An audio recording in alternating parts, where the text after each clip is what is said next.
Well, good afternoon, and welcome to my favorite day of the year. It is. I get to see people that actually do the work and keep this machine moving forward. So, welcome to everyone. At this time, I'll ask Mayor's Assistant Adrian Carrico to please call the roll. Commissioner Sanford. Here. Commissioner Neesmith. Here. Mayor Watson. Here. Commissioner Maglinger. Here. Mayor Pro Tem Glenn. Here. I'd like to move to, no, I'm not kidding. Let's see, 25-26 budget presentation, City Manager Nathaniel Pagan. You got the floor. Well, thank you, Mayor. And Commissioners, good to see you. I would share the Mayor's sentiment. This is also one of my favorite days of the year, and largely for the same reasons. You see and talk to me quite a bit, but today the bulk of the presentation is delivered by department heads and managers. As the Mayor alluded to, is really the folks who do the bulk of our work of delivering the core services that we're here to provide to the community. So I'm glad that you will get to see and hear from them. Also want to acknowledge the finance staff who really do the lion's share of the budgeting. Of course, you know Angela Waninger, Director of Finance and Support Services, Danae Galloway, the Deputy Director of the department, and then also Whitney Brown, Senior Accountant, Carrie Haynes, Accountant, and Deanna Glover, Accountant.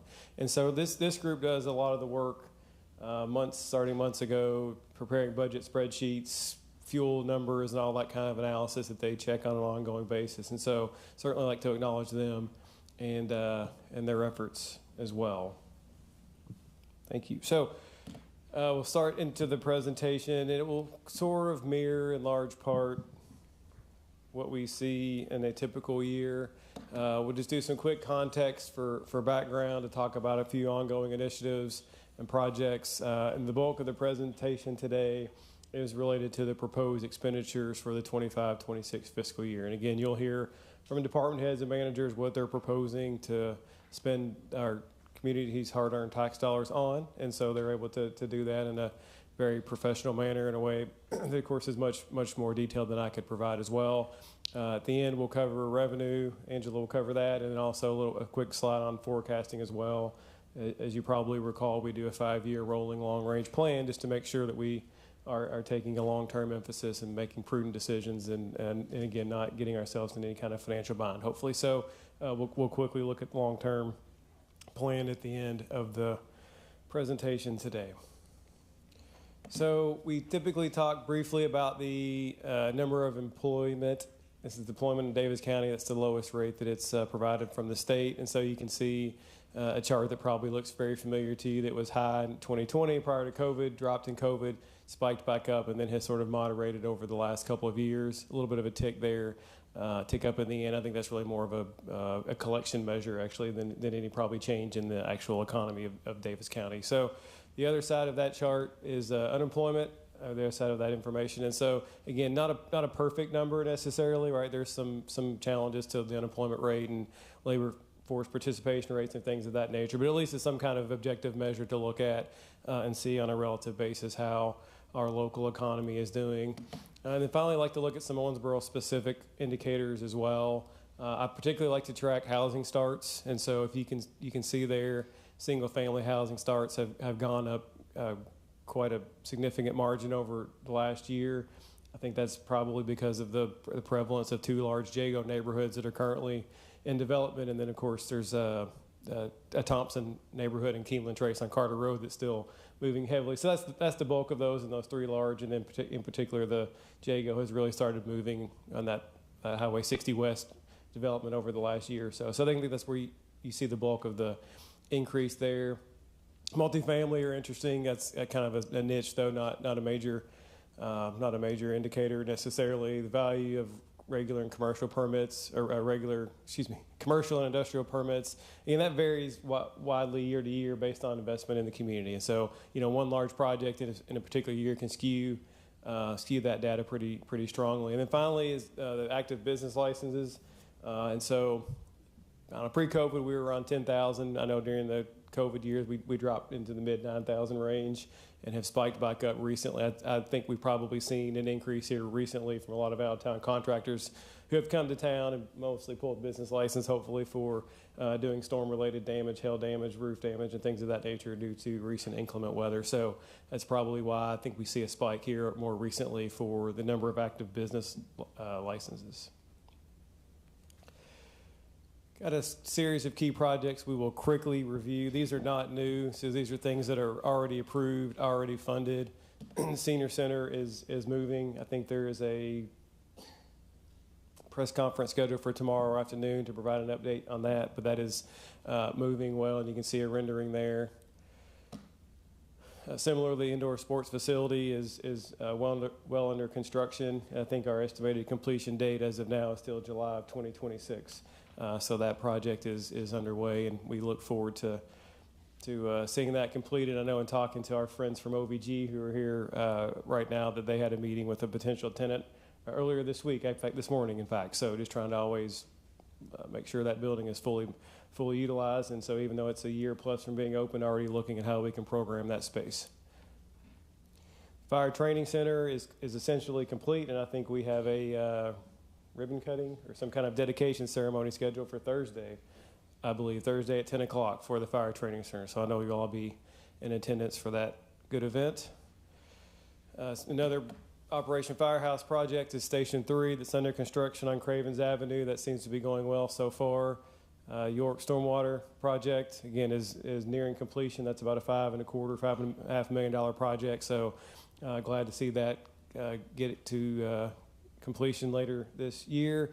And then finally, one of the projects from last year was the First Street improvements, and that was an ongoing multi-year project as well to do some intersection improvements on First Street between the Convention Center and Hanning Lane as the entrance to English Park to sort of mirror some of the Second Street aesthetics with improved intersections and things of that nature.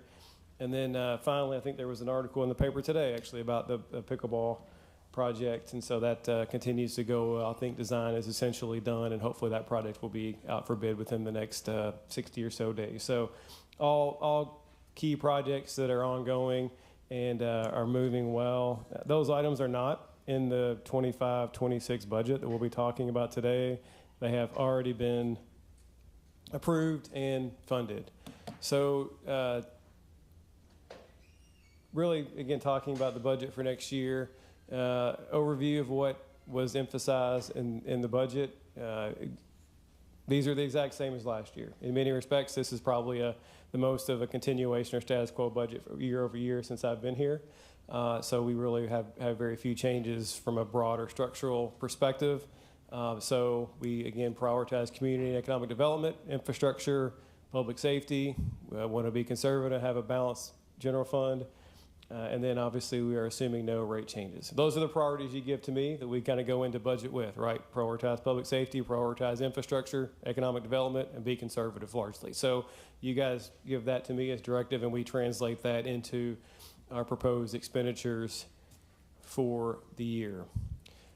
This is a different slide, I think, than we've shown the last couple of years. We amended it quite a bit. And so I wanted to show in the left-hand column there what our adopted budget was for the current year, okay, which was general fund was just over $73 million.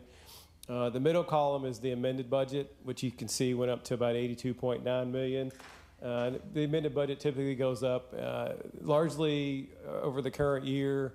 If you look there at the second and third line items, they went up because of capital project there, which was the land and Veterans Boulevard that we purchased. That was the former site of the American Legion, which was an unbudgeted item at the beginning of the year. We added that mid-year, and so that was almost a $5 million increase in and of itself. And then the third line item there is the contribution to OMU, and those were formerly ARPA funds that when we moved into the general fund, and we funded to OMU to do a water line project in the Old Hartford Road, Trinity Hills area to provide additional pressure and redundancy for a looping purpose there, I believe. So those one-time projects, non-recurring, obviously, really kind of spiked that total budget increase for 2025, or the current year budget, and why you see that increase. So it's really more helpful to look at the two on the outside, the $73 million for the adopted budget for current year, and then the proposed $76 million for next year's general fund. And so really three or four of those items in particular that are driving that increase of what is essentially $3.1 million increase year over year. And the biggest bulk of that is salaries and increases. So that is, of that $3 million increase, $2 million is related to salaries and benefits. Okay, we'll talk a little bit more specifically about that in a few minutes. Outside services saw an increase of about $500,000. That's things that don't really fit into any particular department. Things like general liability insurance, things like professional technical services and training, travel, and things like that. And then the other bulk of the increase there, you can see highlighted toward the bottom, is maintenance, which went up about $700,000. So those three things, basically, if outside services went up $500,000, maintenance almost $7 million, that's $1.2 million, and then $2 million increase for salaries and benefits, and that's your $3.1 million increase essentially for a year over year. So primarily maintenance, and then primarily in salaries and benefits. Shared budget factors are things that you'll see consistently across all of the departments. So I just referenced these a little bit, and most of these are related to salaries and benefits. So we are, we provide a relatively robust health insurance plan for our employees, and so there is a cost associated with that, of course, for doing that. Is like any other employee, our health insurance costs continue to escalate. As you will remember, I guess almost 3 years ago now, we did a compensation study which resulted in new pay charts.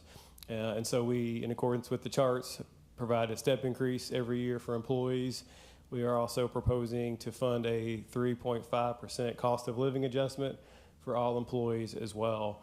And so one of the takeaways from that, sorry, Mary, you have a question? Yes, I was just curious about our, and you can tell me another time, our pension liability. Is that in here somewhere? It is not. It's not really an annual number that we look at. It's more of Okay. an operating, it's an audit number that shows in our audit. It's substantial, but we'll look at our yearly pension costs in a minute. Thank you. Yeah. So again, proposing a 3.5% cost of living adjustment for all employees. One of the takeaways from the compensation studies was the importance of giving a good market rate cost of living adjustment every year. We fell behind for a few years in the mid to late teens, 14, 15, 16 time frame, and that's really what caused our wages to fall behind a little bit. When you go 2 or 3 years giving very low or below market cost of living adjustments, it's easy to get behind 6, 8, 10% by the time that compounds over a 3-year period, for example. And so over the last couple of years, we've been very intentional about providing a good market rate cost of living adjustment. So this is a pretty typical number. I think OMU actually did a similar number, 3.5% for their employees as well, I know offhand. So a lot of folks ended up in this range, and so we felt like that was important to fund. Again, there's a cost to that, but as you guys have made clear, you want to prioritize our people. And so we're proud of the fact that basically after the compensation study about 3 years ago and over a 3-year budget cycle, our average employee has seen an increase in wages of around 24.5%. And so we're proud that we've been able to take care of our people in that regard. And also over that time, I would say we have not increased our employees' health insurance costs. So we've been intentional about taking care of our people. That was something that you guys tasked me to do, and so we were able to do that, and happy we were able to do that. As Mayor referenced, our people are our biggest resource. We are in the service business, and our services are very labor intensive. Think about the majority of our jobs are not the kind of jobs that can be outsourced or that can be done remotely or things of that nature. As I describe or speak to groups, and I just spoke to the Lions Club a week or two ago, we were talking about employment, and essentially 84% of cities' employees are in police, fire, and public works, right? So public safety and infrastructure, 84% of our people, and those are in the field jobs. So we're happy to be able to take care of our employees. Did some of this stem the loss of employees to somebody else that could be paying them $10 more or something? Yeah, that's a good question, and we do track that. And we can talk about that when Josh is up here. Perhaps he's probably better qualified. But okay. But we do track that, and actually one of the things that he's proposing to do is actually an update of the compensation plan. It will have been 3 or 4 years by the time we did it. So if we did an update now, by the time we were to implement any changes, it would be 5 years. And so that was one of the priorities we had, is every 5 or so years we would just do not a full complete analysis, but just kind of a quick check-in to make sure we're staying at market rates. Because I do know on those other positions, largely public safety in particular, we were ahead of most of our peer and neighboring cities.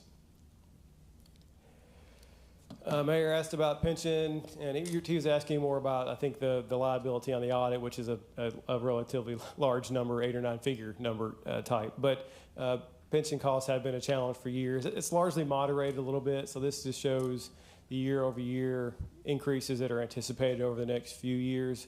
Luckily, we saw a decrease this year. The state, I think, came in at the last minute and provided a lower contribution rate, and that may happen again. Hopefully will happen again in the coming years, as well as the market's done a little bit better. And so the funding ratio has improved, and so they've been able to kind of drop that percentage that we contribute every year. So that's definitely helpful. So years past, these were much bigger numbers, so it's a moderating influence on the budget, which is definitely helpful. So as you recall, we budget by fund. And most of what we talk about today is the general fund, and that is our main operating fund. You can see there that includes administration, which is us, community development, and most of the departments, engineering, finance, IT, OFD, OPD, parks, personnel, property maintenance, and street. So that is our main operating fund. We do have other special revenue funds. Angela will cover the TIF funds a little bit later in the presentation and things of that nature. Leland will cover your community vision fund, where they're dedicated revenues for capital projects and things of that nature. We do have several enterprise funds, which are more of a business-like activity, such as the convention center and sports center. Sanitation, of course, is an enterprise fund where the charges or fees that people pay go in a separate fund. They're accounted for separately to pay for the expenses of the sanitation. And so Stephen or Kevin will cover that. And that's an enterprise fund later. But the bulk of what we talk about today is actually the general fund. So as we start moving into various departments, I always like to show the org chart, because the most important thing is the top of the org chart, which is the citizens that we are here to serve. Of course, they elect you as the Board of Commissioners. You employ me as city manager to help make the priorities and directives you give us are implemented well and become a reality. So we'll start then with the administration budget. So this covers basically you, covers me, covers Beth and her reports, Leland and the marketing team, and then Mark Pfeiffer and his paralegal from an admin perspective for this particular division. And so you can see the admin budget went up $1.9 million. Excuse me, the total budget is of $1.9 million. Sorry, a little difference. About gagged on that, didn't you? Which wasn't, yeah, it's hard to get out. So an increase of 6% or $115,000.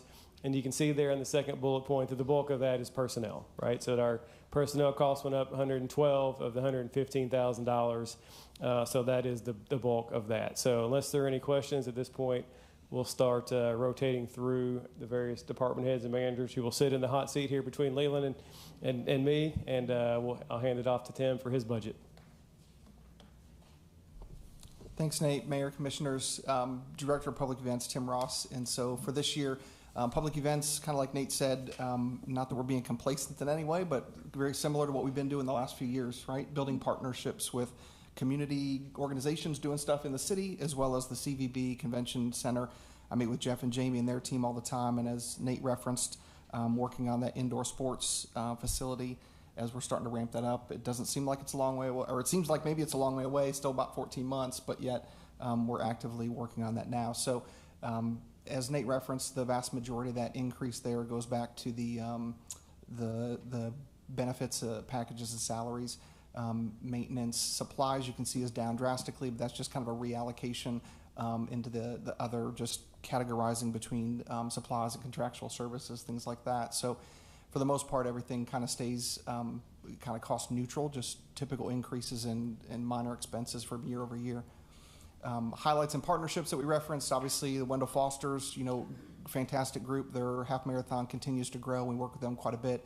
Barbecue and Barrels coming up next week, the Friday after 5. You can see the list there, but we try to actively partner with those organizations in town that are wanting to grow their events and kind of have a bigger footprint. And there's a lot of things that we, as the city staff, can do pretty well to kind of help them, partner with them to make their events bigger and better. And those are signature events for us that we want to see grow. Yes, sir. Can you expand on the Great Race 2 events? Yeah, so the Great Race is back in town with those classic cars. There's a group in town right now this week. You might start seeing them. I saw some at the hotel and some driving down the street. So they've got an event. They call it a spring rally.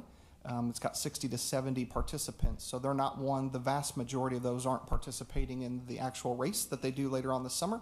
But it's kind of a warm-up or a preseason for some of those wanting to get into that, right? So they can participate in the spring rally. But it's all, ever since they came a few years ago, they love coming to Owensboro. And we've been really fortunate because when we met with them, and it was a contact through the Convention and Visitors Bureau. Dave Kirk over there is their main point of contact, but we certainly partner with them on a lot of the pieces to it. And so once they came, they just loved it. And now they've been back almost every year with some element to it. So this coming Saturday night, they'll do a block party downtown where we'll close Veterans Boulevard, and they'll have those cars on display Saturday evening with food trucks and live music, things like that. And then the actual race itself is coming up in June, the end of June, and they're going to do an overnight stop like they did the first time. So on that Tuesday night, they'll have upwards of 90 to 100, 110 vehicles that'll pull in to kind of finish that leg of the race, enjoy live music, kind of block party, and then they'll scoot out to start their next leg the next morning. Thank you. Yes, sir. So again, you can see the majority of those on there, but again, great events for the community, spread out over different months, different times of the year, different interests that we try to partner with and help those grow. As far as the signature events, and I've said it, I'll just kind of repeat it ever since I've been here, my position and my concept with this in conjunction with the commission when this was created is that it's not the city's job to do everything. We don't have to produce everything for the community, right? So, but I think we can do a lot of things really well. So we picked 3 or 4 signature events on the year to kind of focus on to do those. And then again, partnerships with all of those other organizations that you saw on the last slide. So we'll continue to do the 4th of July events like we do. It's Friday. It happens on a Friday this year. So we'll have the big party down along the riverfront with fireworks throughout the city. Illuminate is the new event that we've announced just briefly to kind of save the date in October. Art and light experience throughout downtown. And we'll have a lot more information coming out on social media and press conferences and stuff like that coming up in the next even month and a half. So people can start to get a feel for what that is. But many people reference it as a drone show. It's a whole lot more than just a drone show. That'll be one of 12 or 15 different pieces of what people can expect. And essentially we'll close the riverfront like we do with barbecue, where there'll be activities on 2nd Street, 3rd Street, Veterans Boulevard all throughout the night. So it'll be an amazing event. Trail of Treats comes back, great event, lots of community partners that come out and get to interact with our community. And then Hometown Christmas, huge success. We added on to that last year with the tunnel effect and some additional lighting effects last year. Then we have some new things that we've got planned for this year to further expand that for people to enjoy the holidays downtown. So excited about the growth for those and just the response we've gotten from folks as we add little pieces to it. Air show, a lot of people ask about that. Obviously it's coming back. We're not getting rid of the air show. The air show community loves coming to Owensboro. We love them being here. But the fact is we can't have kind of the big signature teams every year. And we don't want to repeat the same thing every year, right? So we're going to start this Illuminate event, but then the air show will be back in the fall of 26. And Thunderbirds continue to talk to us and excited to come back to Owensboro. So that's all I have from public events. If you have any questions, happy to answer those. I have a couple. Yes, sir. If that's okay. So the first question I've got is, for some of these events, you're going to close the bridge like we do for the air show. But when, and this is a Nate question probably, Kim, when is the state closing the bridge? And what impact, if any, will that have? Are they still planning to do that, close the bridge?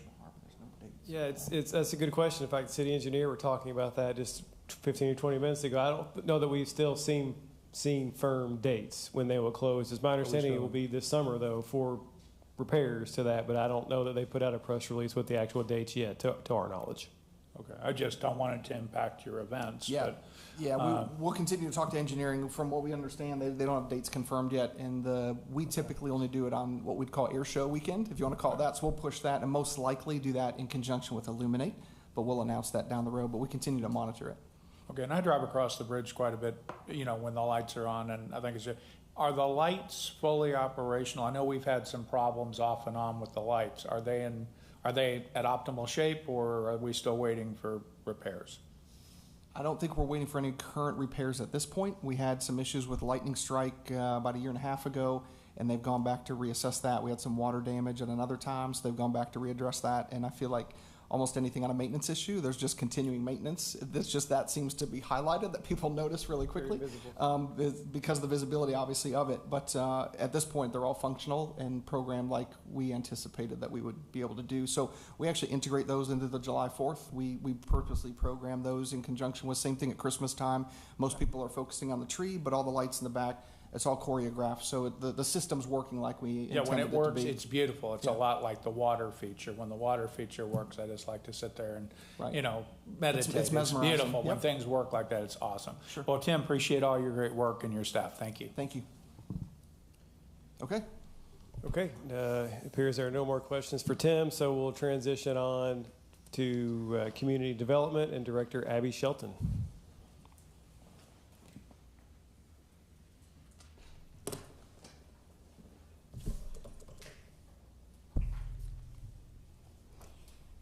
Good afternoon, Mayor, Commissioners. Thank you for the opportunity to present the proposed budget and a program update for the Community Development Department.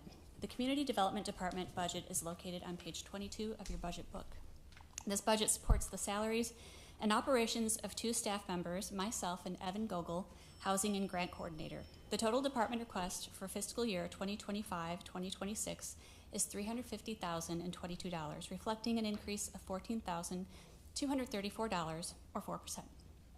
Over the prior year, the primary driver of the increase is personnel costs. However, administrative fees generated through federal program management will offset a portion of these expenses, minimizing the net impact on the city's general fund. The budget also includes funding for new grants management software specifically designed for the administration of the Community Development Block Grant Program and Home Investment Partnerships Program. This investment will enhance compliance monitoring, automate federal reporting, streamline file management, and improve overall operational efficiency. Implementing this technology will strengthen the department's capacity to meet expanding regulatory requirements while delivering more effective and responsive service to the community.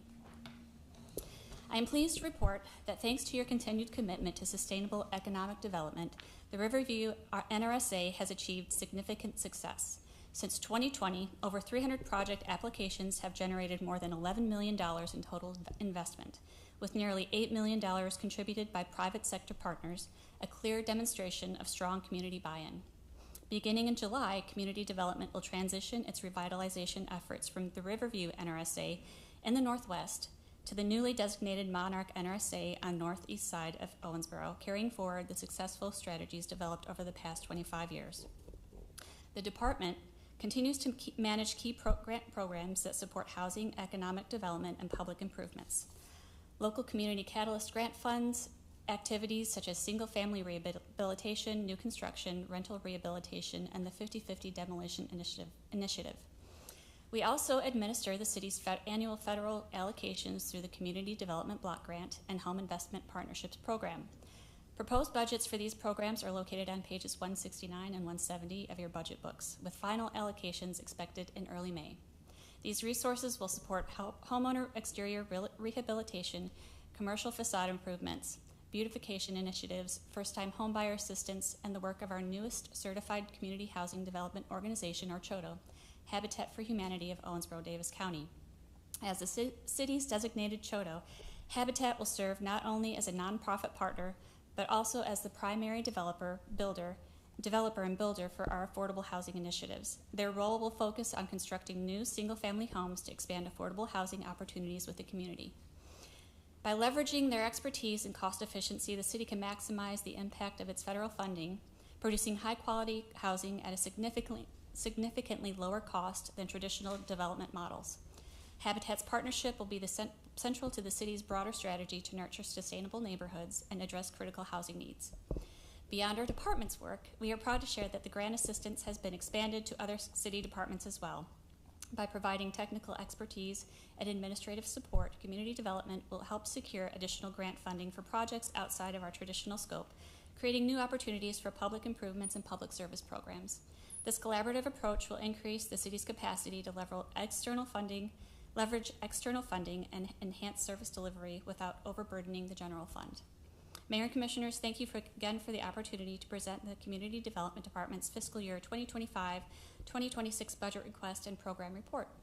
I'm more than happy to answer any questions you may have. Questions? So when does Monarch begin? That's your new area you're moving into. When will you begin working on that, or have you already done so?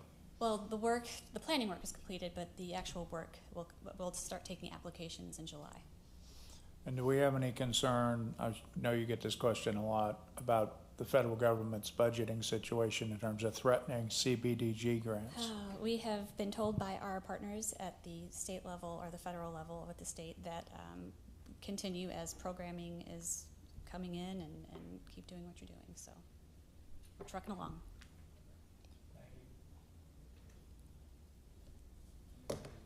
Okay, thank you, Abby.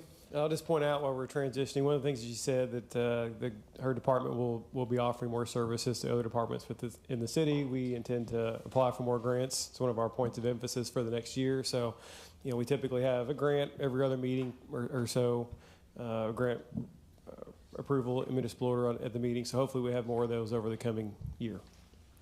Okay, next department is Information Technology and Director Jeff Bell.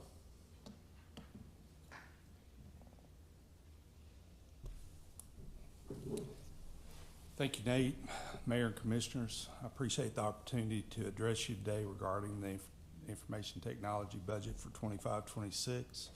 I'm responsible for the oversight of 14 employees across 2 divisions, infrastructure and applications. Both are funded by the general fund as well as Geographic Information Systems or GIS division, which operates as a standalone special revenue fund. Today I will present the infrastructure and applications budget, while Mr. Carpenter will present the GIS budget. The proposed budget for the infrastructure and application totals $3,171,608, reflecting a 1% increase in departmental expenditures compared to last fiscal year. I would like to briefly highlight 3 critical initiatives included in this year's budget. First, we will be replacing aging servers and storage systems supporting the executive network, and that's to maintain reliability and performance. Secondly, we would develop a secondary redundant data center at the newly constructed fire training facility to strengthen resilience and disaster recovery. And finally, we will continue to invest in cybersecurity initiatives aimed at implementing additional layers of protection to further mitigate the risk of cyber threats. Any questions?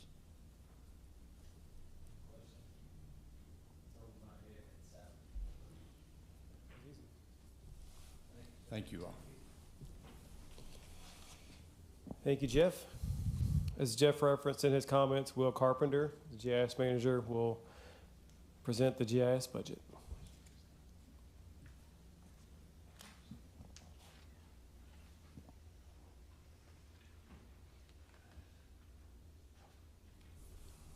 Mayor, Commissioner, I'm Will Carpenter. I'm the GIS manager for the City of Owensboro. As was already discussed, GIS operates as an enterprise fund. We have offsetting revenue for our expenses from our 4 funding partners, which is Davis County Fiscal Court, Regional Water Resource Agency, and OMU. The budget requested is $636,165, representing an increase of $35,165. Or 6%. The bulk of the increase is in personnel cost. Looking at the remainder of the budget, there's actually a minor decrease in requested funding. GIS department operates with 3 full-time and 1 part-time staff member. And about 40% of our work orders are in direct support of Central Dispatch 911. And the largest item that we're moving toward in the coming fiscal year will be migrating from our existing GIS platform that our vendor has provided for the last 20 years to the newest version of their software, which represents an overhaul of the technology behind the scenes. So it represents a significant change, and a portion of our user base is already migrated to the new ArcGIS Pro environment from the ArcGIS desktop environment that we've all been operating in. At this point, I'd like to entertain any questions you may have.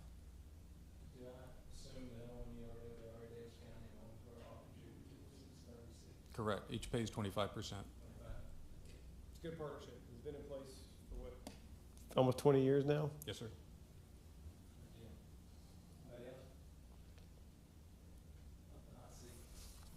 Thank you, Will. Next up is Owensboro Fire Department and Chief James Howard.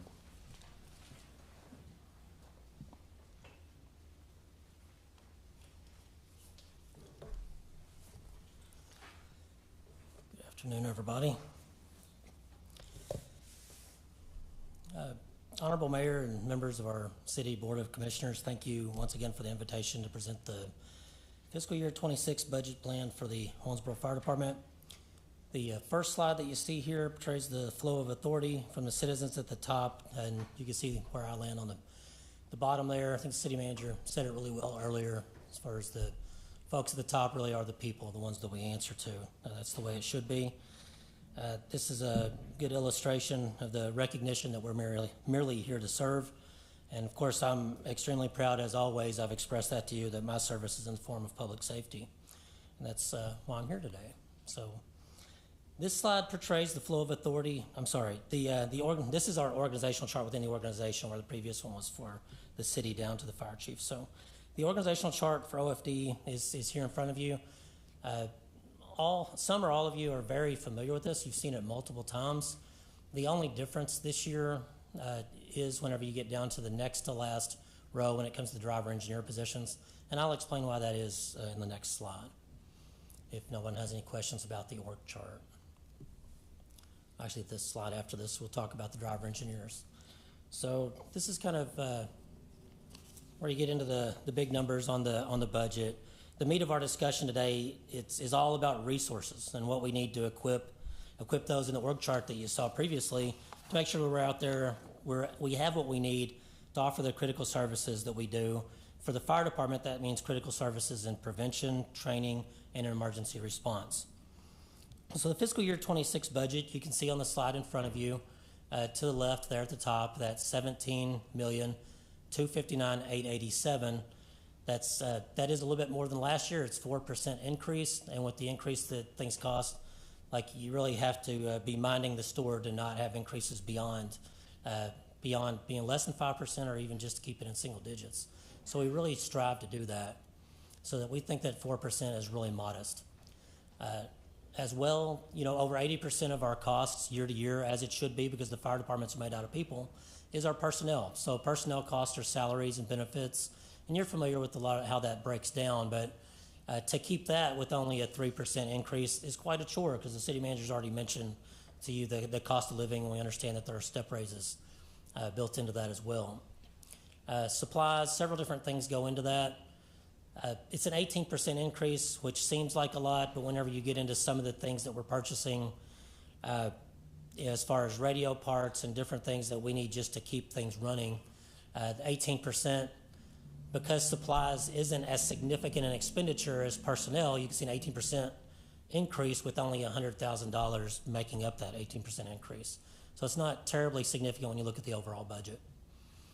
Capital increase of 2%, almost $18,000 more dollars than in the fiscal year 25 budget. That comes down to, once again, if you're only keeping that increase to 2%, it's because we're being fiscally responsible and being selective about what we're trying to ask for to make sure that we get what we need and move the ball forward with our mission. So we're going to run through some of the highlights here for you. First off, we intend to strengthen our personnel development by adding some engineer promotions. I pointed out on the org chart that there, on each of the 3 crews, there were 5 driver engineer positions. The fiscal year 25 org chart actually has 3 driver engineers on each crew, for a total of 9 for the department. So going from 9 driver engineers for the department to 15. And what this does for us is it adds a significant potential for promotion at the level just immediately above entry level for a lot of really motivated folks that are coming in who we want to keep them motivated. Some of the strides that we've made for recruitment and retention with upping the pay, trying to raise the kind of the recognition of the department out there using social media, and make sure that we take advantage of our resources to let people know what our fire department does. this is part of that as well, trying to strengthen it from within with that development track for our folks. It's extremely critical and important to us, and glad that the city manager sees it the same way. We want to continue the growth of our advanced life support program. Most of you have been tracking that for quite a while as I've come before you and others in the department to discuss this. This is our paramedic program with some advanced EMTs, with paramedic being the higher level that we offer. We have paramedics stationed at 3 of our stations right now. We would love to have enough to station all 5 stations, but we're not quite there yet. In this next year, we look to train some more paramedics. We look to get a cardiac monitor, airway kit, and some of the other tools that are necessary for them to apply the skills that they do, to migrate out to a 4th station so that 4 of our 5 stations with a significant amount of our run area having a paramedic on that first due engine. The vision for that would be in the following year to come back and ask for your support to grow out to that 5th station and have the coverage throughout the city from OFD with our non-transport advanced life support program. We look to enhance our public education and fire prevention. One of the ways that we want to do that is with a robot that the fire marshal and deputy fire marshal have asked for. It's a funny little robot that looks like a fire hydrant, but you can use it to speak. Somebody wears a headset and talks to the kids through it. It's a real hit in the places where they use these things, and it's just another powerful tool to be able to engage people at a very impressionable age, to try to sync that message so that we can, you've heard me talk about a fire-safe community, and that's how you get there. You start when they're really solidifying their personality and at a point where they can take in the information that's going to impact them for their whole life. And so we see this as being a tool that we can really use to do that.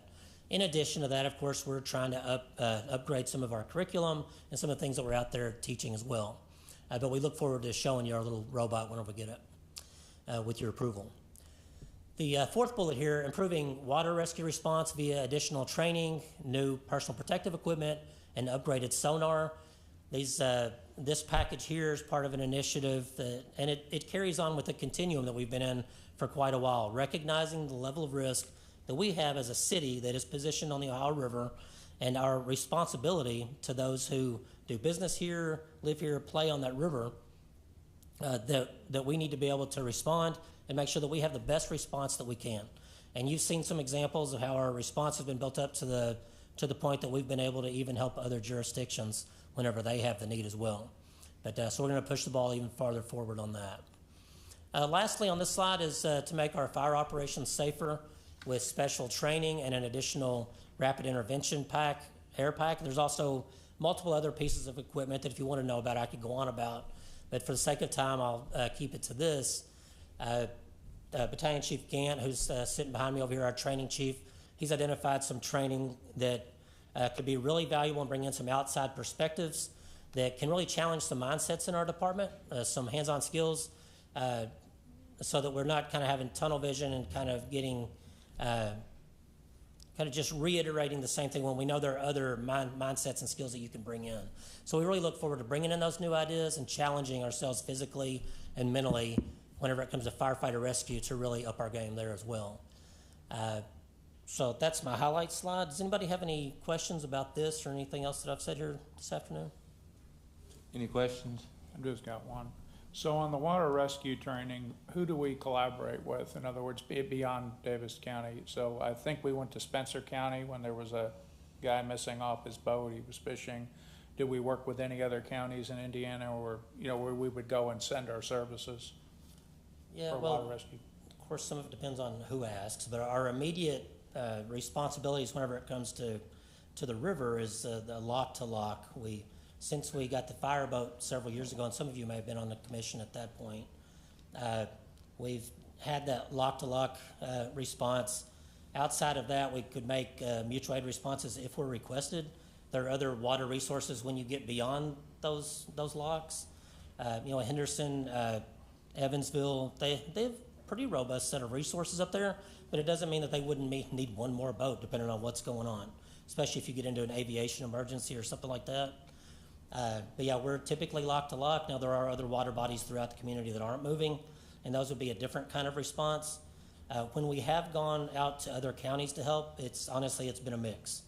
It's been flood response, it's been searches. It might be a creek or a river or a still body, and they just don't have the resources to conduct those searches the way that we can. Thank you. Are you fully staffed, Chief? Sorry? Are you fully staffed? Not usually, no. We're currently down 2, and we have a third person who's given notice who will be out next month. So technically, considering that one, then we're down 3. We have 100 uniform positions, and then our administrative aide, who you met, Carla. So we have 100 uniform positions, and we need to staff 3. We need to fill 3 of those spots. And I don't want to go beyond what you're asking, but I will say we do have an active entry-level hiring process going on right now. We're pretty deep into it. We should have a hiring list, an official list, certified here in about 4 or 5 weeks, and we'll start interviews with a plan. Once again, Battalion Chief Gant runs the training program. Towards the end of the summer, he's going to start the next recruit academy. So we do have some expectation that there will be additional vacancies that happen between now and then, and we feel like we're building a great hiring list. It's looking really good, and we're very confident this year that we're going to be able to fill the seats that we have. Thank you. Yep. Anybody? Jeff? Commissioner Sampler? Chief, how many applicants are you getting as opposed to what you may have gotten in the past? Yeah, this year I believe the number was 116. Last year I think it was 111. Before that it was it would fluctuate. It would be like we had the mid-30s 2 or 3 times. So we're way up on applicants. Yeah, we were running 2 processes a year for a couple years, which is not the norm for us at all. We have a good brand. We're out there. We have people waiting who want to do what we do when the time comes. But I'll say it has trended up a lot, and that has not been without a lot of effort. What's the one thing you would say that has increased your applicants? I would credit the quality of the people that we have. They are the best ambassadors for our department and getting out there. I would credit the profile of the city and the things that have done to move this city forward in general that you guys have done. I would credit the city manager for being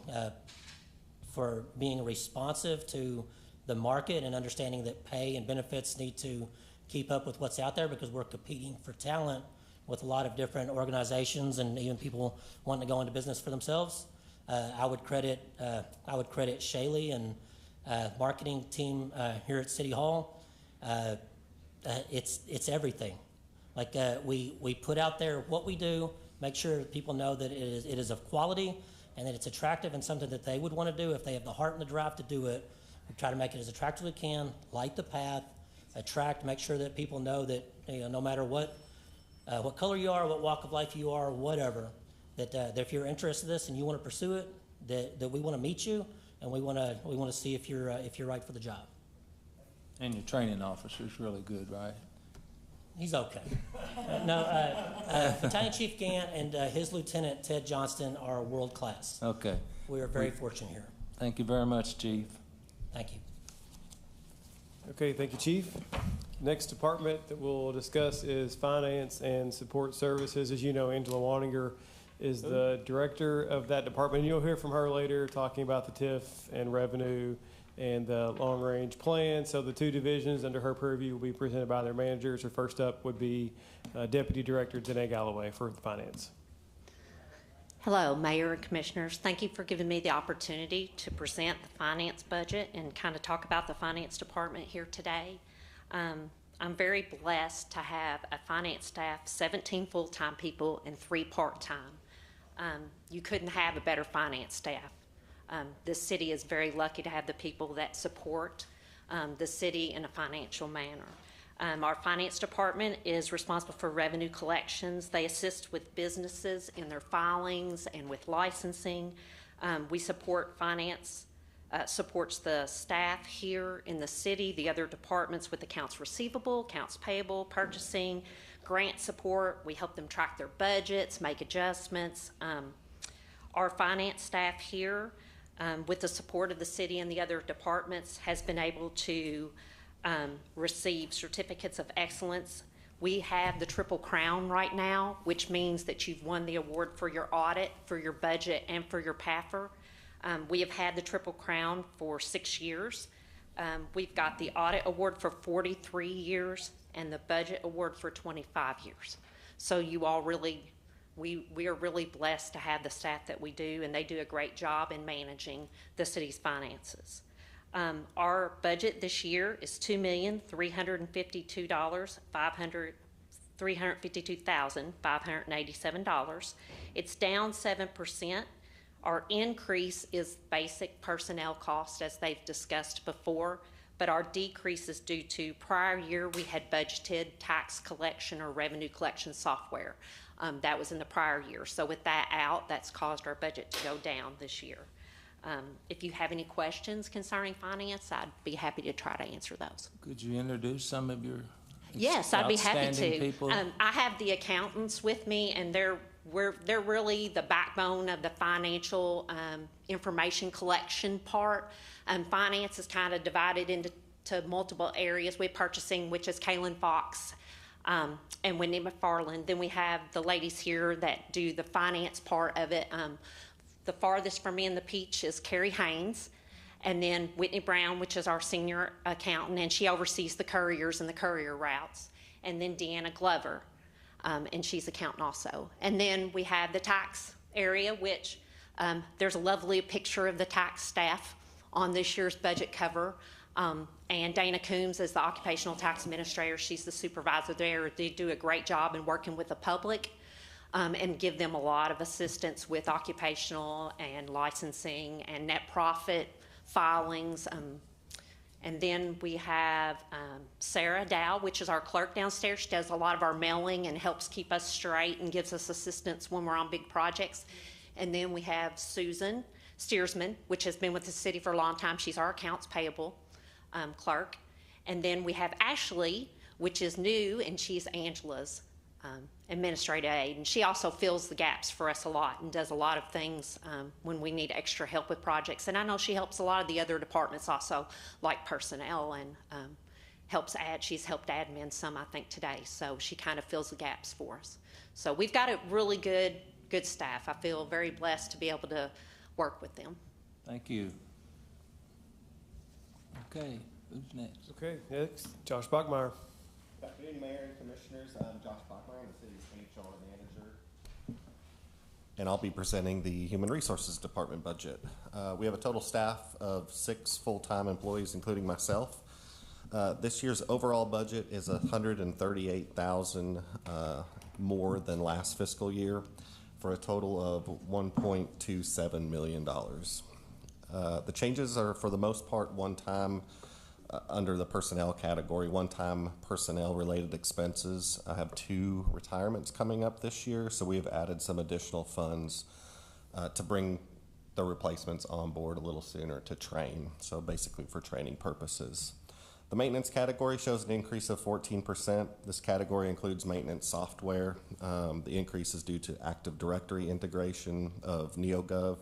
NeoGov is our applicant tracking system, and what this basically does is integrate that system into our current city systems. The other category shown contains categories including professional technical services, recruitment, tuition reimbursements, and overall safety costs. And overall, those categories are 4% higher due to, in part, and I think Nate alluded to earlier, just a benefit survey update planned to be conducted over the next fiscal year. This will be the 3rd fiscal year since we've completed the previous pay, compensation, and benefits study. So that first comp study was a total comp study. So we looked at everything. We did, job description revisions and updates, as well as a job value measuring exercise. This will be a whole lot less entailed than that. 2 or 3 year update. We'll just look at a few categories. I suspect many of the changes recommended might be more so on the benefit side than compensation. I feel we have been keeping pace with that. But if you have any questions, I'm happy to answer them.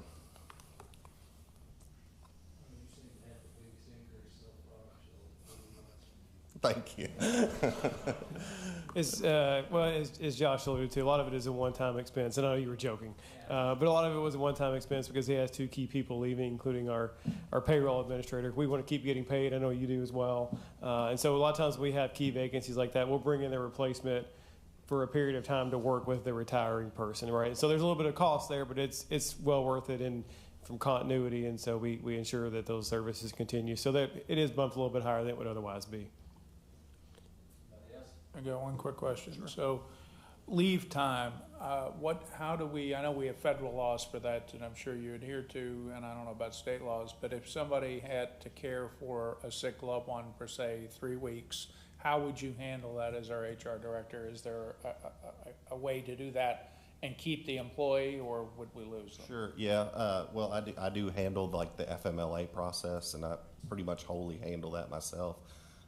So the requirements are we basically send them a notification of their rights, how much benefit time they have to use. So federal law provides for up to 12 weeks of job protected leave. How long? 12 weeks. 12, okay. So during that time, they can use any benefit time that they have accrued, either vacation, sick time, comp in some circumstances. So then you basically send them the certification that says, hey, you've used this allotment of time towards FMLA. It may be for their own surgery or procedure or a spouse's or child's. So that's basically the way that process works. And we don't have any maternity or paternity leave? It's all covered under that FMLA, so maternity, paternity would also be the 12 weeks of job protected leave. Okay. Thank you. Yep. Thank you, Josh. No problem. Thank you, Josh. Transition now to Owensboro Police Department and Chief Art Elam.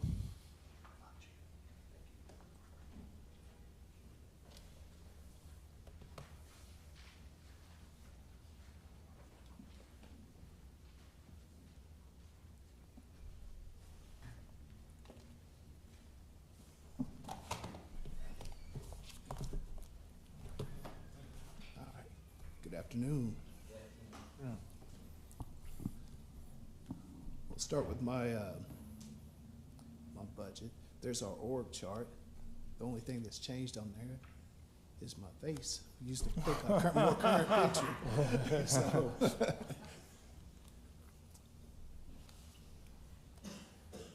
I'll get into the yellow bullet that you see there. It's covered in our budget as one of the highlights.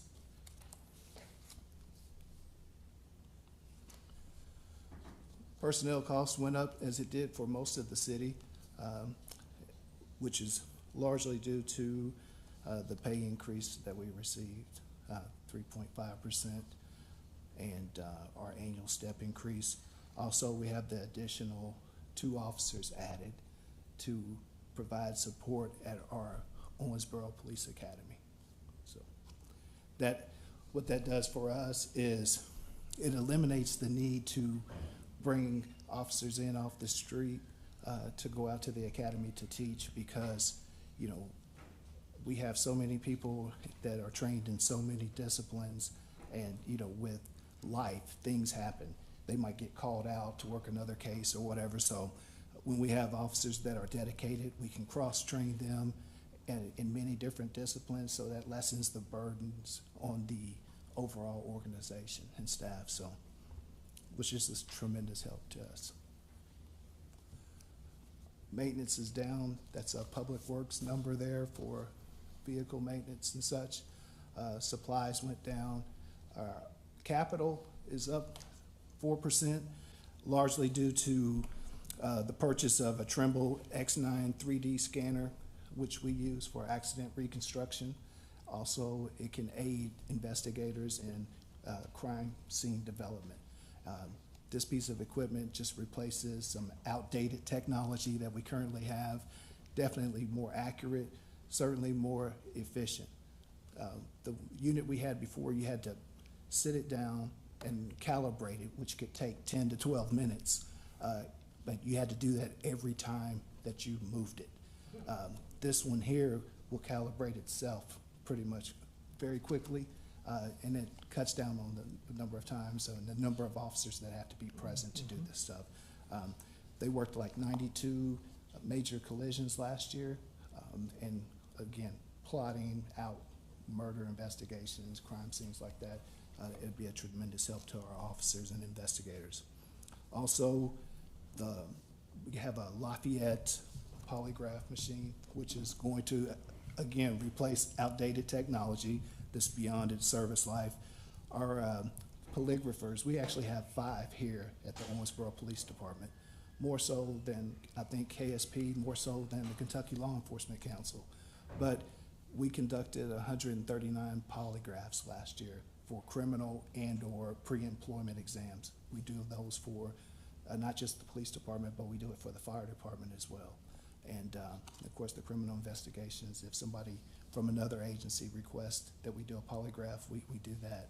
I spoke with a polygrapher that's in private practice to see how much he charges, and he said it could be $400 up to $800 per polygraph for a criminal polygraph. So this is an investment, but it's a worthy investment for what we do.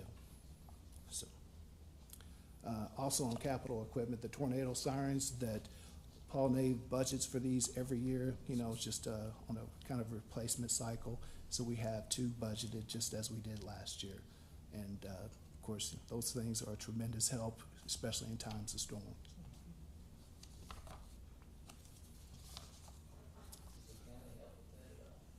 They actually fund their own. They have tornado sirens out in the county, so we pay for the ones in the city, and they actually pay for the ones out there.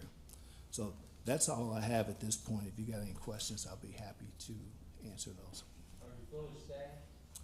No, we are currently 8 officers down, with a 9th that is scheduled to, I think, leave on May the 5th.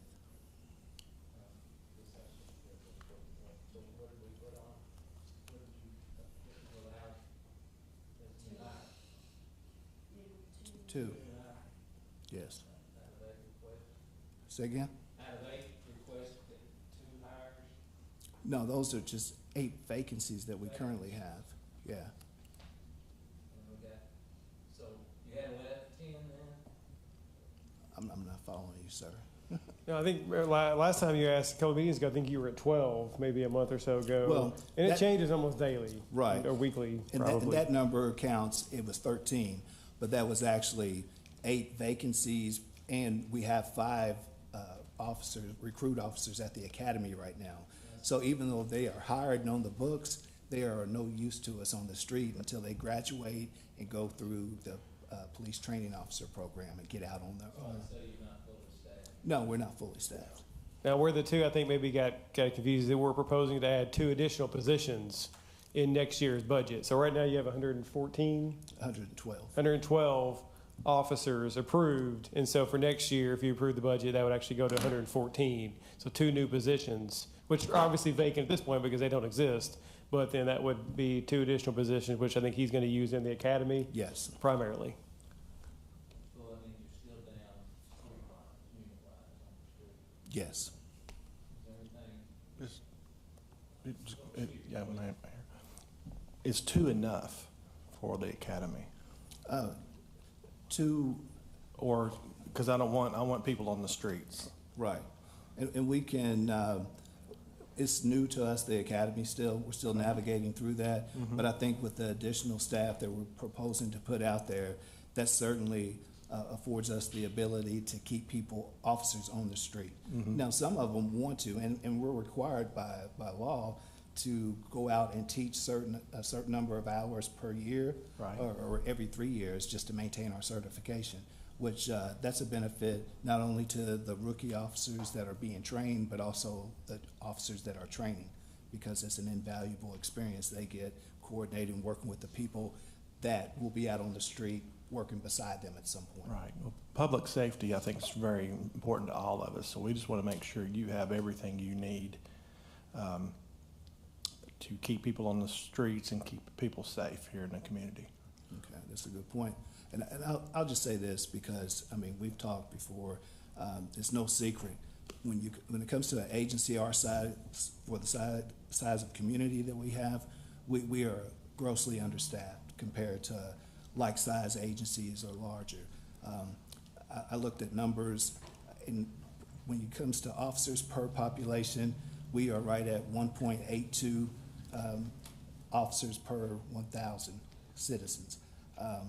On average, on the number that I did, and this was not some empirical data, this was just raw data that I had access to, I think the average of like 16 or 18 agencies that I put down, the average was like 2.48 officers per 1,000. So, and we're at 1.82. Bowling Green was at 1.89 or something. So, and I understand that's a financial thing, and we want to be as fiscally responsible as we possibly can. But at the same time, with the volume of work that is expected from this police department, you heard Tim Ross talk about community events. Well, that's great, wonderful, but guess what? All of them require security. We worked at least 39 events last year. 550 officers were needed to work those events. Not just work those events, but also we have to make sure that our allocation for the street is still kept up as well. Chief, what would be the optimal number filled to cover those type things? Field positions, guys on the streets, with the events, because I would assume we all plan to grow and do more events, and as we grow, you're going to need more resources.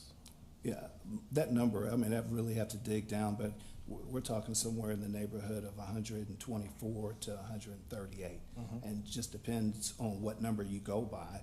But again, it's not just the call volume, it's the types of calls that we go on. Our officers deal with a lot of complex issues in this community. It's not go and there's a barking dog, go deal with it, move on. This is like we're dealing with people with mental health issues. I guess all those EDP kids, the chronically unhoused, you know, I mean, we're dealing with a lot of different things, and sometimes it takes a multitude of officers to respond to these types of calls because not one officer can just show up. The inherent risk in the jobs that they do is real every day, and you don't have to read too many newspapers or watch too many news reports on TV to see that officers are being injured and hurt just because of the types of people we have to deal with. Well, in the comments that I get in the community, I think they support you guys, and they would support you guys being well taken care of. Thank you.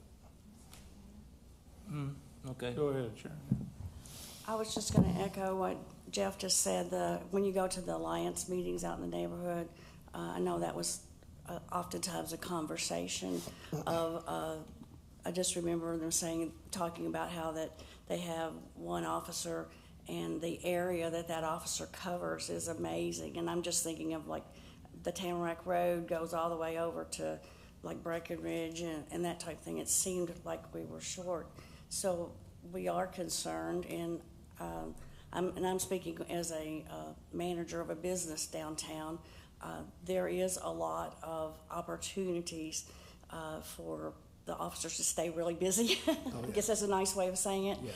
And so if you're short, the one question I ask is, do you keep someone in the academy? Do you have a constant staff that does the training, or do you rotate officers in and out to do training? Well, we have certified instructors that kind of rotate in and out to their particular skill set, what they were certified to teach. I can't just go, I'm a certified instructor myself, but I can't go out there and teach, I'm trying to think of something. I couldn't teach evidence because I wasn't certified in that. But I could teach patrol and things like that, criminal investigations, leadership, ethics. But, so we have that, but, with these 2 dedicated positions that we can put out at the academy, yes, we have a lieutenant that you all approved last year, Lieutenant Garrington, who does an outstanding job, and she basically runs the academy for us and makes sure that all the I's are dotted and all the T's are crossed. So in that regard, yes. So we're on our 2nd academy class now, and we are in the process of recruiting for our 3rd that should begin in August. We have a process underway that closes this weekend, Friday. So we'll see how many people we actually get that are interested. So I think you just confused me. So if you're getting approval to add 2. Right. Okay. So you have a backlog for the academy, or are you just going to train 2 in that academy? No, I'm talking about 2 additional officers. I'm sorry. Okay, to serve as instructors at the academy. I'll get back on. Right. Yeah, I'm sorry. So if like we were talking, you said you had 112 approved positions right now? Yes. Okay, so if you could have, how many would you, I mean, if you had your dream, I know we all would like to have lots more, but if, from a reality standpoint, do you feel like an increase is needed? Yes. Commissioner Magdalene? Do you have a question? No. Go ahead, Curtis. Okay. All right, my first question is homelessness, the state law that is requiring you to roust people out of the parks. Do you feel that your officers are able to handle that okay? I mean, I'm always concerned about danger to your officers. You're dealing, like you just said, with mentally ill, people who are unstable. They could be armed, they might not be. So what's your experience in the aggregate as the leader of OPD with that law? Has it made your life harder? Have you been able to manage it? You know, what's No, it actually helps us in the sense that it gives us, you know, something that we could actually do. Before it was like, if they were in a public place, you know, whether it be sleeping or whatever, we couldn't do anything about it. But now we have, you know, a law that says this, and we communicate that. Our officers are great. They go out, they speak with individuals that might be in violation, and they tell them. A lot of people pack up their stuff and leave. If they come back the next day and the same person's in the same spot, then they might get cited and go. We progress from there. So, you know, the goal too is not to go out and start locking people up because it serves no legitimate purpose. You solve that issue for a minute, and we know from experience that a lot of times once they get to jail, that those people will be released, and we're going back to it. So it's like, you know, you like chasing your tail. But that law does help because a lot of people, whether homeless or otherwise, if even sometimes with mental health issues that go along with some of that stuff, they that could be challenging. But for the most part, you know, when somebody's chronically unhoused or whatever, they actually understand. Oh, I didn't know, you know, it was a law or whatever. So we explain it to them. And I've talked to colleagues across the state who address it a similar way because, you know, at the end of the day, our jobs are difficult enough, and we just don't want to pick on people that are already, you know, suffering. And so I hope that answers your question. Oh, it's a great answer. Thank you. Okay. The other question I've got is, if ICE called you up today and told you they were going to stage a raid, what would our policy be in terms of cooperating and collaborating with them? Our job, from my perspective, is to make sure we wouldn't allow any agency to get hurt.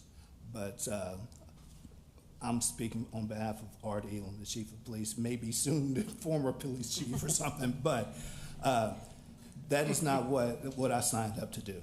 And granted, if we've got people out here violating laws, being violent criminals or whatever, that's one thing, but we're not going into preschools and middle schools to harass, you know, immigrant children in order to find their families. So if they need our help because somebody's resisting arrest or they're chasing people or whatever, we'll provide whatever assistance we can, but we're not being involved in raids. Good. And an easy one, do we have any hail damage to police vehicles? And if so, how do you handle that? It may be a Nate question since he's the hail that expert. is more. It's more of a public works question. I think we're going to have a presentation about that in either the next meeting or the meeting after. So stay tuned. Okay. Well, I just know we need every police unit, so if they got damaged, we'd be concerned. Hey, thank you for all you do. You guys are awesome. We appreciate you. Thanks. Thank you. Commissioner Magdalene? No, and I'm learning on this. So you have roughly five in training in the academy now. Yes. And no, it's a big eye opener to know that you have them in there, but you can't just put them out there. So that's a tough one. So we've got to be proactive to fill that. Or when those five come in, we have to keep more coming in. I guess. Absolutely. Because it's about a year training. A little bit longer. Okay. You know, they have a 23-week academy, and then they come out and ride for 16 to 20 weeks in a police training officer program where they ride with a veteran officer that trains them before they're released out on their own. So what I'm hearing is there, if there's a chance, maybe we could increase that number from 2 to something else, if you can look at it for us. We'll keep it in mind. It's one of those things as we see where we are mid-year. If things are looking good, we could potentially add something mid-year is probably a good scenario. Okay, all right. Anybody else? Thank you, sir. Thank you. He needs a help of bass guitarist, I'll tell you that too. He can play that bass guitar. I've heard him sing. He's good. Multi-talented. Okay, and staying in public safety, we'll transition to Paul Nave, the Director of Dispatch.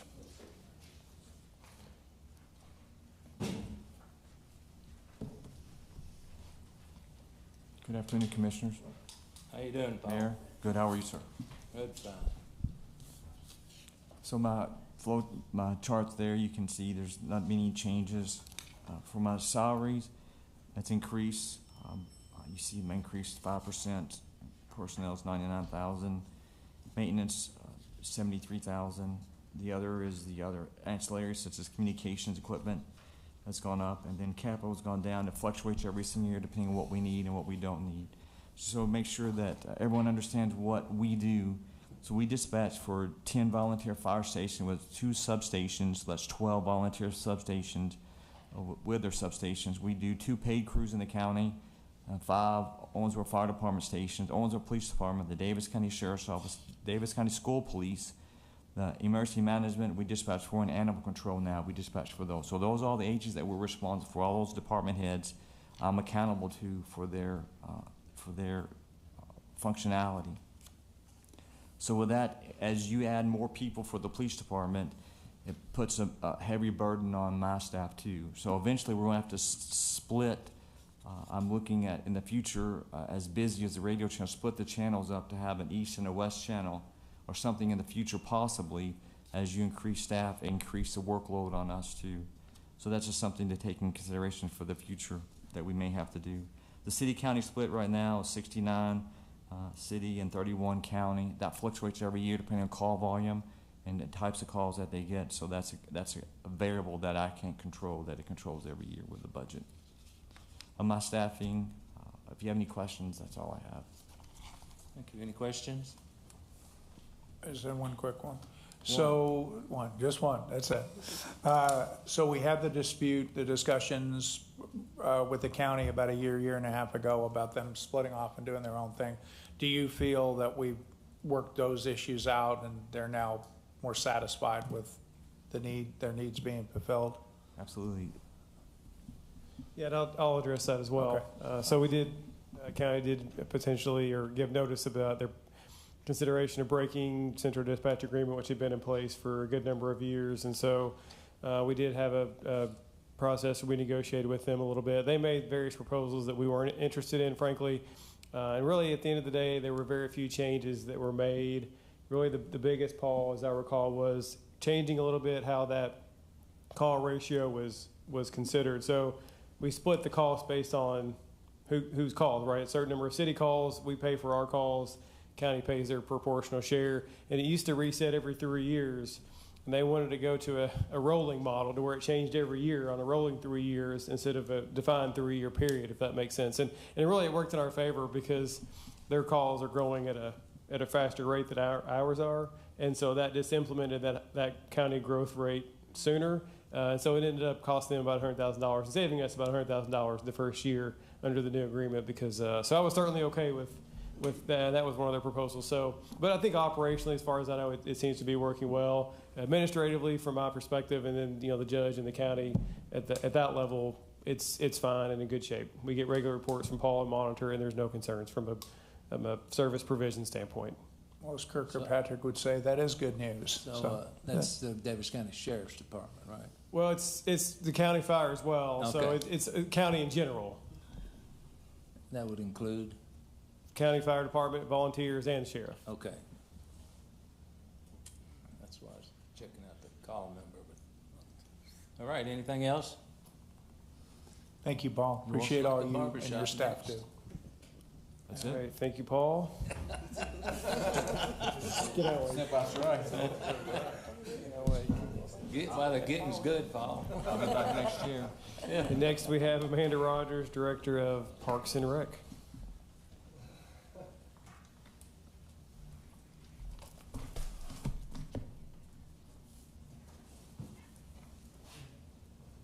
Hello, Mayor and Commissioners. Thanks for having me this afternoon. I'm excited to share Amanda. information about the upcoming budget year for the Parks and Rec Department.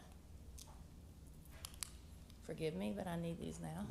It gets worse. I woke up, couldn't see. So this is a new look for me up here. This is our organizational chart, and what's represented there is 17 full-time staff and about 193 part-time intermittent employees. The blue are our enterprise funds and the rec fund, and the green are those areas that are represented through the general fund or the divisions in the general fund. So we'll start with general fund parks. Our team itself, as I mentioned, the employee numbers, we do a lot in the community, and we could not do that. I'd be remiss if I didn't mention the support we receive through Public Works. We have a roof issue, we have a plumbing issue. We pick up the phone and call, and Stephen's team takes care of us.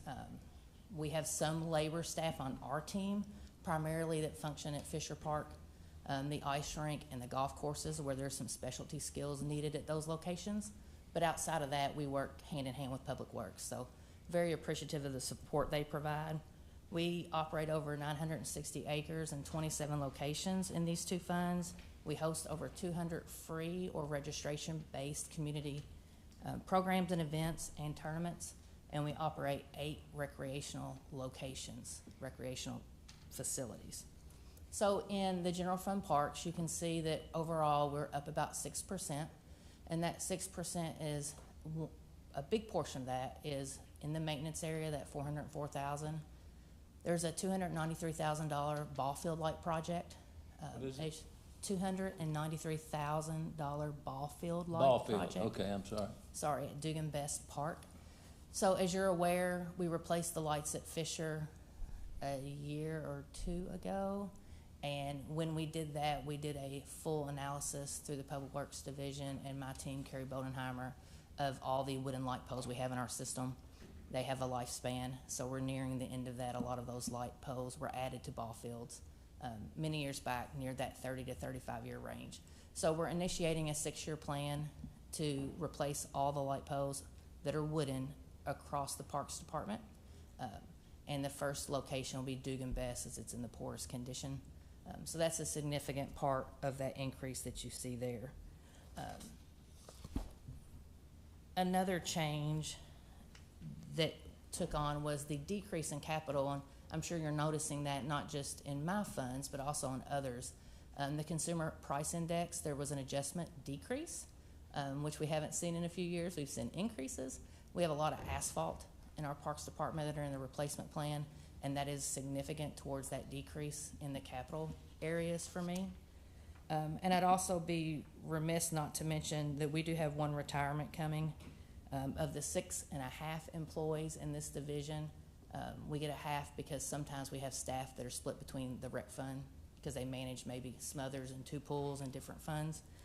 Jennifer is the particular employee I'm speaking about, Jennifer Hodges.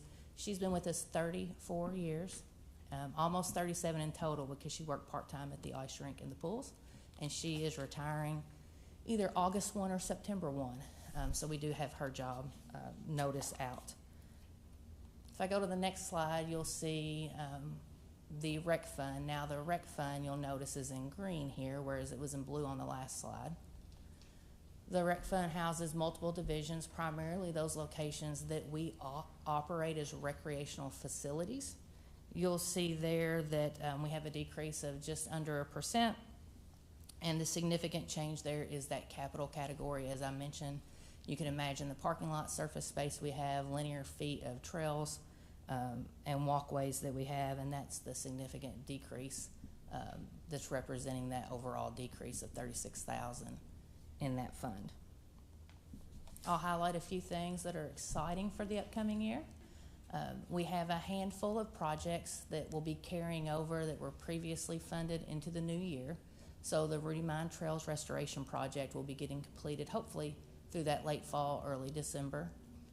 We will be working on the construction of the pickleball complex. We'll begin that hopefully before the end of this year, but it will carry over into the next budget cycle.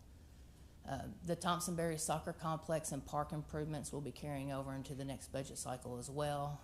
We pretty much have a list as staff that we've compiled through communications with Neighborhood Alliance, people that live in that area, as well as the soccer organization. So we're taking that back to those groups just to finalize that priority and start work there. The Ben Hall's driving range project, construction drawings are underway there, so we anticipate that that will be completed this fall as well. The new projects, Kendall Perkins will be our playground in the replacement cycle this year. We're very excited about that. We'll begin discussions with school children in that area when school starts back, probably end of August, middle of September. And then we'll get that design completed, and that'll be a spring build. We also are replacing all of the very large scoreboards at Wayman Morris Football Complex. There are 4 there that are original to the park, so we'll be replacing those. Dugan Best baseball field light replacement we've already discussed. And then the York Park basketball court is due to be replaced. That is funded through the replacement plan.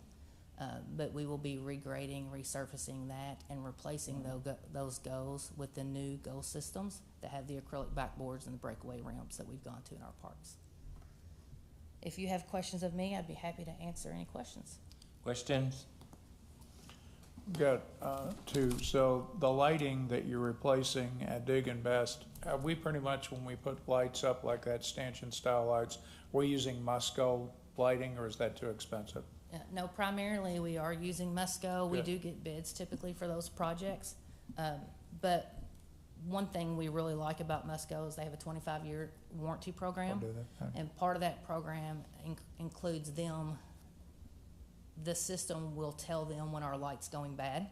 And then they will come out and replace all of our ball field lights. So as we've grown tremendously in the department, things like getting the bucket truck, going across town to replace 1 or 2 bulbs, the hours it takes, and the fact that it pulls that person off of other items in the Parks Department or in the Public Works Division, it does add up when you think about the number of ball fields we have in our park system. So that is a real convenience for us and support to our Public Works Division to have that taken off their shoulders. And I know I've asked you this before, so feel free to throw something at me. So Thompson Berry, the rehab work, the focus on that will not include any work on the snack stand restroom facility. It's all the turf. Not necessarily natural turf or synthetic turf. We're looking at multiple things from walking areas and sidewalk signage, some potential crowning or grade work to some of those fields. The Neighborhood Alliance would love to have a shelter.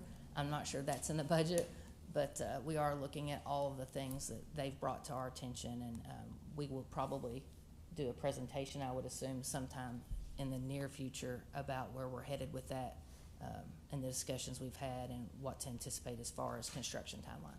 Yeah, I would just encourage you, if you can, to look at the building, just because the restrooms are not adequate, particularly when you have an event. If you have a tournament or something, it's not anywhere close to adequate. They're aged. I mean, they're older. They're functional, but they're older. But it is a nice facility, and it drains very well in the rain. Really drains well in the rain. You should be proud of that at Thompson Berry. It does a great job. We'll pass that along to Stephen at Public Yeah, tell Works. Stephen he's doing a good job. Thank you. Okay. Oh, no. Mag's gonna speak. Do Time out. Crazy question, but on the scoreboards at Wayman Morris, I drive by Evansville all the time and I see private, I don't know if it's private sector or the public, or other people sponsoring and paying for the scoreboard. Is that something that any of our local hospitals and that might be a crazy question? No, it's not a crazy question. We've had some discussion about soliciting sponsorship for those. We try to put any solicitation of sponsorship for things like that upon the league. This location, it's hard to ask more of the group than what they do. They're very, very involved. They do a lot of the everyday maintenance and weekly maintenance that's needed at that location. They also are our contracted mower at that location. We offered each of our leagues the opportunity to be the contracted mower in place of us bringing in another group to mow. We've had some issues with that at other locations in the sense of a lot of mowing contractors they're in and out quick. When you get in and out quick and the ground's not exactly level, you'll totally scald areas of the field and damage areas, sometimes even damage irrigation. So we found that if we can get that league to be our contracted mower in that situation, that they're going to take more care of the location. Or I guess I was meaning paying for the Scoreboard. The scoreboards, yeah. Oh, okay, Yeah, okay. like And that, maybe- okay. as I said, that Okay. is something we've talked to Okay, the league gotcha. about. I got you. Going out soliciting sponsorships is very time consuming. So for scoreboards in this situation, we as staff were unable to go out and make the time to do that. And then the league did not. They did make some efforts, and we did speak with someone who had sponsored those as well as the department in the past. But it's a pretty big. It's about an $85,000 project at that location for all four. Yeah. Okay. It's like a barber shop. Next. Thank you, Amanda. A little clip in there. Next is Public Works, and that is, of course, is a large and multifaceted department. We'll hear today from Director Stephen Franklin, from City Engineer Kevin Collian, and from Deputy Director Kevin DeRossett as well. But Stephen, you going to make some introductory comments? Yes. So good afternoon, Mayor, Commissioner. Stephen Franklin, Director of Public Works.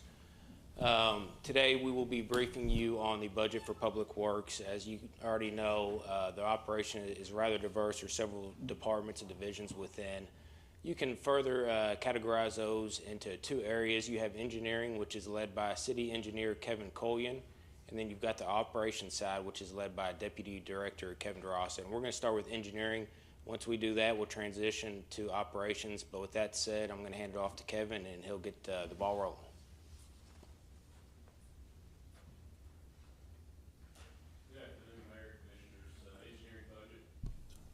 Engineering budget is down 4%. That's mainly due to maintenance. In the maintenance category, that's where the asphalt resurfacing budget is located. The decrease there, that's no reduction in service. That's due to a rollover last year. So again, no reduction in service, just due to a rollover. Personnel up 8%. Again, that's due to mainly the same reason as other people's, the COLA and the insurance increase, no new positions there. Supplies down 10%, that's just due to computer replacement. So here's the asphalt resurfacing budget, total request 3.1 million, additional 125,000 from last year. That's due to increase in contractual services for asphalt paving and supply material increases in concrete, still targeting the 8 miles of paving.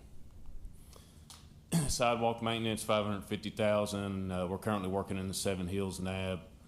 Just moved to that to this calendar year and finished up the Apollo NAB last calendar year.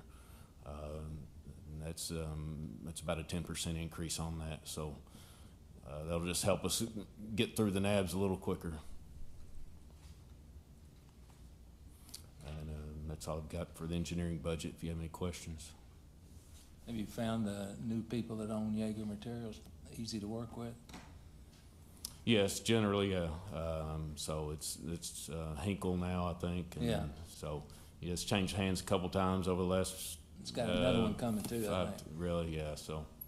The hot mix mainly what I was asking about. Yeah. Providing. No significant changes that we've seen. I mean, as far as pricing and stuff like that, and good working relationships. Bob? Same question I always ask when it comes to Seven Hills. I'm excited that you're in Seven Hills. Sure. But you were in Apollo for a long time, right? If I recall, we were in Apollo area. Wasn't that a previous NAB? I think it was about 4 years. Yeah. So concrete streets. Any chance of getting concrete streets, not just in that area, but in some other areas to deal with flooding and eliminate the need to do pothole refilling as often, because that's what I've seen. We've got one side of Trinity Drive as you would drive in where it's concreted, not all of it, and you never have to do anything. But on the other side, there's this dimpled pothole cycle that probably once every 3, 4 to 6 months it's got to be replaced. Yeah. I guess I'm asking a professional opinion. You know, are you a fan of concrete paving, or is it just too expensive, or how do you feel? It just varies on the situation. I mean, it is a lot more expensive. That's why we typically do the concrete in-house, just because contractually it would be so expensive, and it takes a lot longer to to do the maintenance on it, but generally it has a longer life cycle. So, but the Trinity Hills, yeah, I think it's coming up as far as the warrants on the PCI warrants for resurfacing that area. So we'll probably be in there in the next, I would guess 3 to 5 years, if not sooner. Yeah, I don't know if we'll change it to concrete, but if a lot of times asphalt fails due to subgrade. So if there's subgrade issues, we try to fix those on more of a better than a patch scenario. So before we resurface, we try to really fix the base failure. So if you do that, the asphalt tends to last a lot longer, and then you just have to replace the wearing course, the surface course, you know. Thank you, and thank you, Mayor. And, tell me if this isn't the right one, but thank you for everything you do, though. You guys diverse, and it's amazing. But is there any way we can maybe look at budgeting next year to maybe hire a consultant to facilitate to look at our entrances to Owensboro? You know, in multiple areas. I mean, that's the like the ones on Bowling Green on 65. Yeah, just not saying things are bad. It's just, I mean, that's the gateway to our community, and maybe look at some consultant that could go look at other facilities. You're talking about beautification, yeah, beautification, and that might not be in your wheelhouse. Okay. Just, and I can get a little more detail later. Just looking at some things. Yes, I just wanted to. So you're talking about beautification, not like you're talking about beautification of the. Okay. Yes. Sorry, yes. Beautification, like entrances. Okay. Make it look nicer. Right. Yeah. Okay. I agree. I would support what Curtis is saying, because there's somebody that I work for that owns the hotel that I work for. Whenever they come to town, I always get questioned of what have I brought up, what our entrances look like as you come into the town itself. And I think part of that, I don't know if I asked Nate or something, but part of that was just getting the state to do the grass growing or mowing, not growing, and that kind of thing. But I think you bring up a good point, and that's not an unusual comment. So, and I know the county committed to doing something special as far as the regular maintenance of their part, because I'm always confused, like there on when you go down 2nd Street and you get past Carter Road and keep on going out to where the bypass is. Is that county or is that city? If it's on the left, is it city, and on the right's county? So I was trying to figure out who's supposed to do what, but we do get comments from people about how you come in, so good call. Mayor? Yes, sir. I agree with these two, for sure. We have people coming into our community. That's the first thing you see. It's kind of like I'm a real estate guy. When you open the door to the house, it's got to be extremely nice. When you first come into something and see it, down here is wonderful, but when you pull into our city, it's got to be something that people are like, man, these people really take pride in the way it looks. And I think it's something that we need to look at budgeting. Even if it's freshening up what we have, I'm not sure who would do that, what department that would be, but I think it's something that definitely needs to be looked at. Okay. Anything else? Thank you, Smiley. We'll see you later.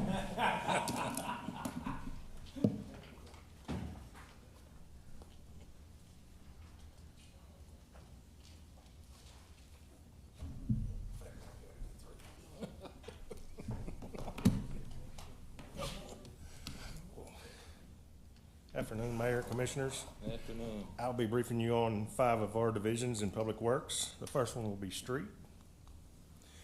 Our street department budget is $2,880,755, which is down 1%. Our personnel is up 1%. Our supplies are down 7%, and capital is down 24% due to us needing things when we buy them. Our highlights for the street department are we maintain a little over 10,000 signs a year.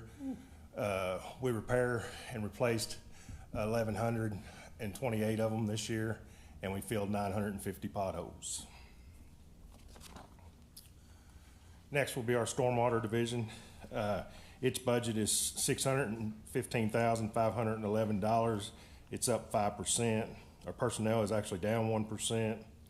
Our maintenance is up 46%. It's up 46% or $34,000 primarily due to the maintenance of vehicles and equipment. And then others down 15%, and capital's up 7%. Capital is up 7% or $6,000 due to replacement of capital items such as vehicles and equipment. Highlights for them, they maintain about 59 miles of ditches, 8.5 miles with concrete bottoms to muck. They maintain about 30 basins and 195 acres to cut, mow, and bush hog.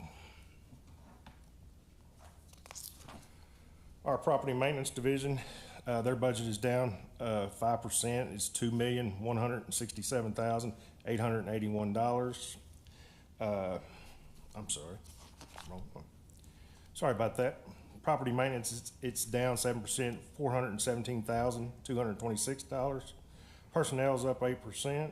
Other is down 22%.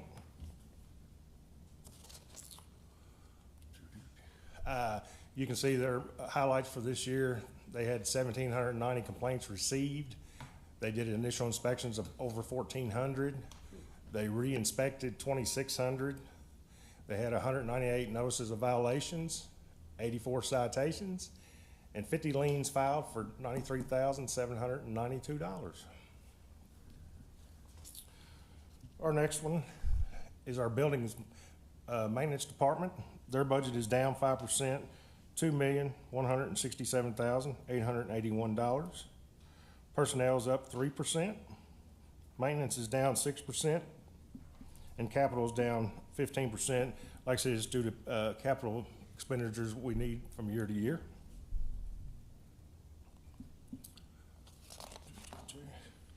Our grounds department is our next one. Their budget is $2,819,452. They are down 3%.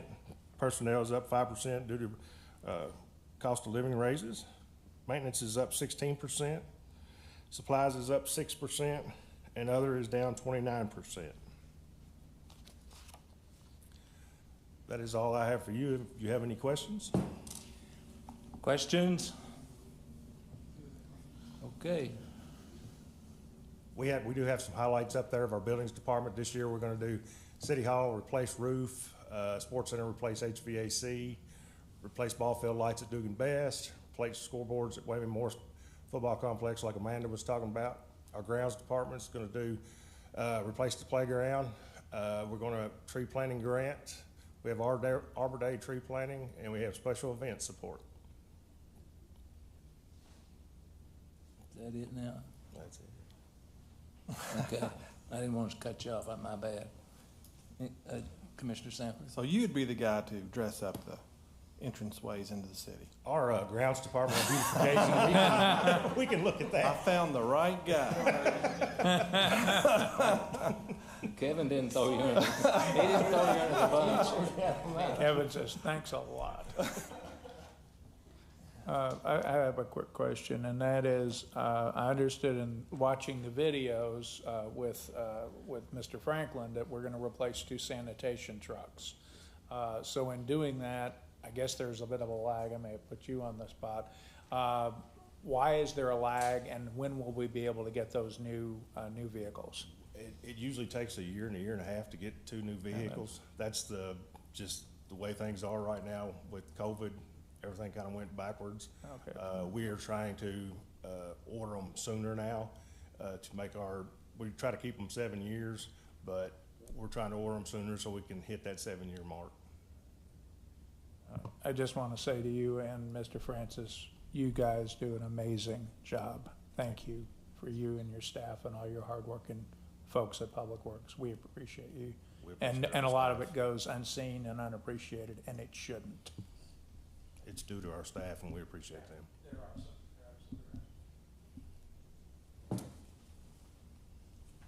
If that's it, I'll turn it back over to Mr. Franklin.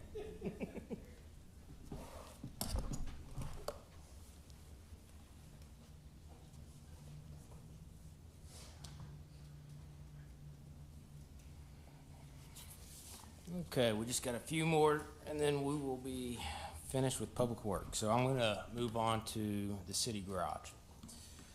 The garage is an internal service fund operation which is responsible for fleet management and maintenance for city vehicles and equipment. The garage also assists with the maintenance of vehicles and equipment for RWRA. This year's total budget is $1,780,000, which is up 1% from last year due to two key factors. Personnel is up 2%, primarily due to full-time salaries. Supplies is up 1% due to the scheduled replacement of an automotive lift. Other is down 17%, and this is primarily due to timing of employee training opportunities. So we have 6 mechanics. With those mechanics, we service, like I said, all of the city's fleet, which includes equipment such as lawnmowers, skid steers, backhoes, trailers, along with vehicles. So you can see here we've got a few examples. We have a fire apparatus, OPD cruiser, a sanitation truck, and a dump truck. We've got a little over 1,000 assets that the mechanics maintain, so it's an impressive job what they can get accomplished. Sanitation is an internal service, it's an enterprise fund, which provides trash pickup and disposal to all residential and commercial customers. We also provide services for street sweeping, leaf and limb collection, and operate a drop-off recycle center. This year's total budget is approximately $10 million, which is up 16% from last year. Personnel is up 3%, primarily due to health insurance and full-time salaries. Maintenance is up 8%, primarily due to an increase in city garage charges for the maintenance of vehicles and equipment. Other is down 1% due to rollover of billing expense funds from the prior year. And capital, this is the primary reason why you see an increase in the overall sanitation budget. And it is up 95% due to the timing of the replacement schedule for capital vehicles. This year, we will be replacing 4 residential sidearm trucks and 2 commercial front loader trucks. So here's some highlights for the sanitation department. They participated in 12 neighborhood cleanups. You can see the total tonnage and tires collected. Below that, we've got some tonnage for leaf season, solid waste, and limbs. Pretty typical year. There's no spikes as far as additional tonnage collected. So again, it's a pretty average year for us. Last but not least, we have transit. Transit 2 is an enterprise fund which operates 8 fixed routes, 1 trolley route, and provides paratransit service through grits. This year's total budget is approximately $3,995,000, which is down 30% from last year. Personnel is up 6% due to health insurance and full-time salaries. Supplies is down 47%, and this is primarily due to rollover of funds from the prior year. Other is up 39% due to paratransit services with grits. Recently, the transit department was awarded grant funds which will cover the expenses for paratransit services for 2 years. There is no local match for these funds as they are funded 80% federal and 20% state. And last, capital is down 86%, and this is primarily due to the timing of purchases of capital vehicles and equipment. We do not have any buses that we plan on replacing this year, so that's why you see the $1.7 million decrease. So a few highlights. You can see the ridership is a little over 256,000 riders. That's a good number. That's a little bit increase from last year. We installed 3 shelters. This year we plan to install 4 shelters. And we purchased 3 new buses in the current fiscal year, and we hope to receive those in February 2026. So that concludes our presentation. We'd be happy to address any questions y'all may have. Questions? No, sir, you're good. Thank you for all you do. You have a good afternoon. Stephen, Kevin, thank you. Next slide covers non-departmental items, and that's just some things that you guys have expressed interest in and we've done in the past that just don't fit in a particular department. And so you can see what those are. Bluegrass Initiative has been an ongoing priority now for 2 or 3 years. We just keep an allotment there just for whatever needs or requests they may have, as Steve is leading that initiative. Similarly, the Workforce Initiative, that's the jail reentry program as we refer to it. And so that's been a good success. And so, the spend there to expenditures kind of depend on the number of classes and participation and things like that. So it varies a little bit, but we do fund that again, hoping that continues because it's been well received in the community, I think, and a good program.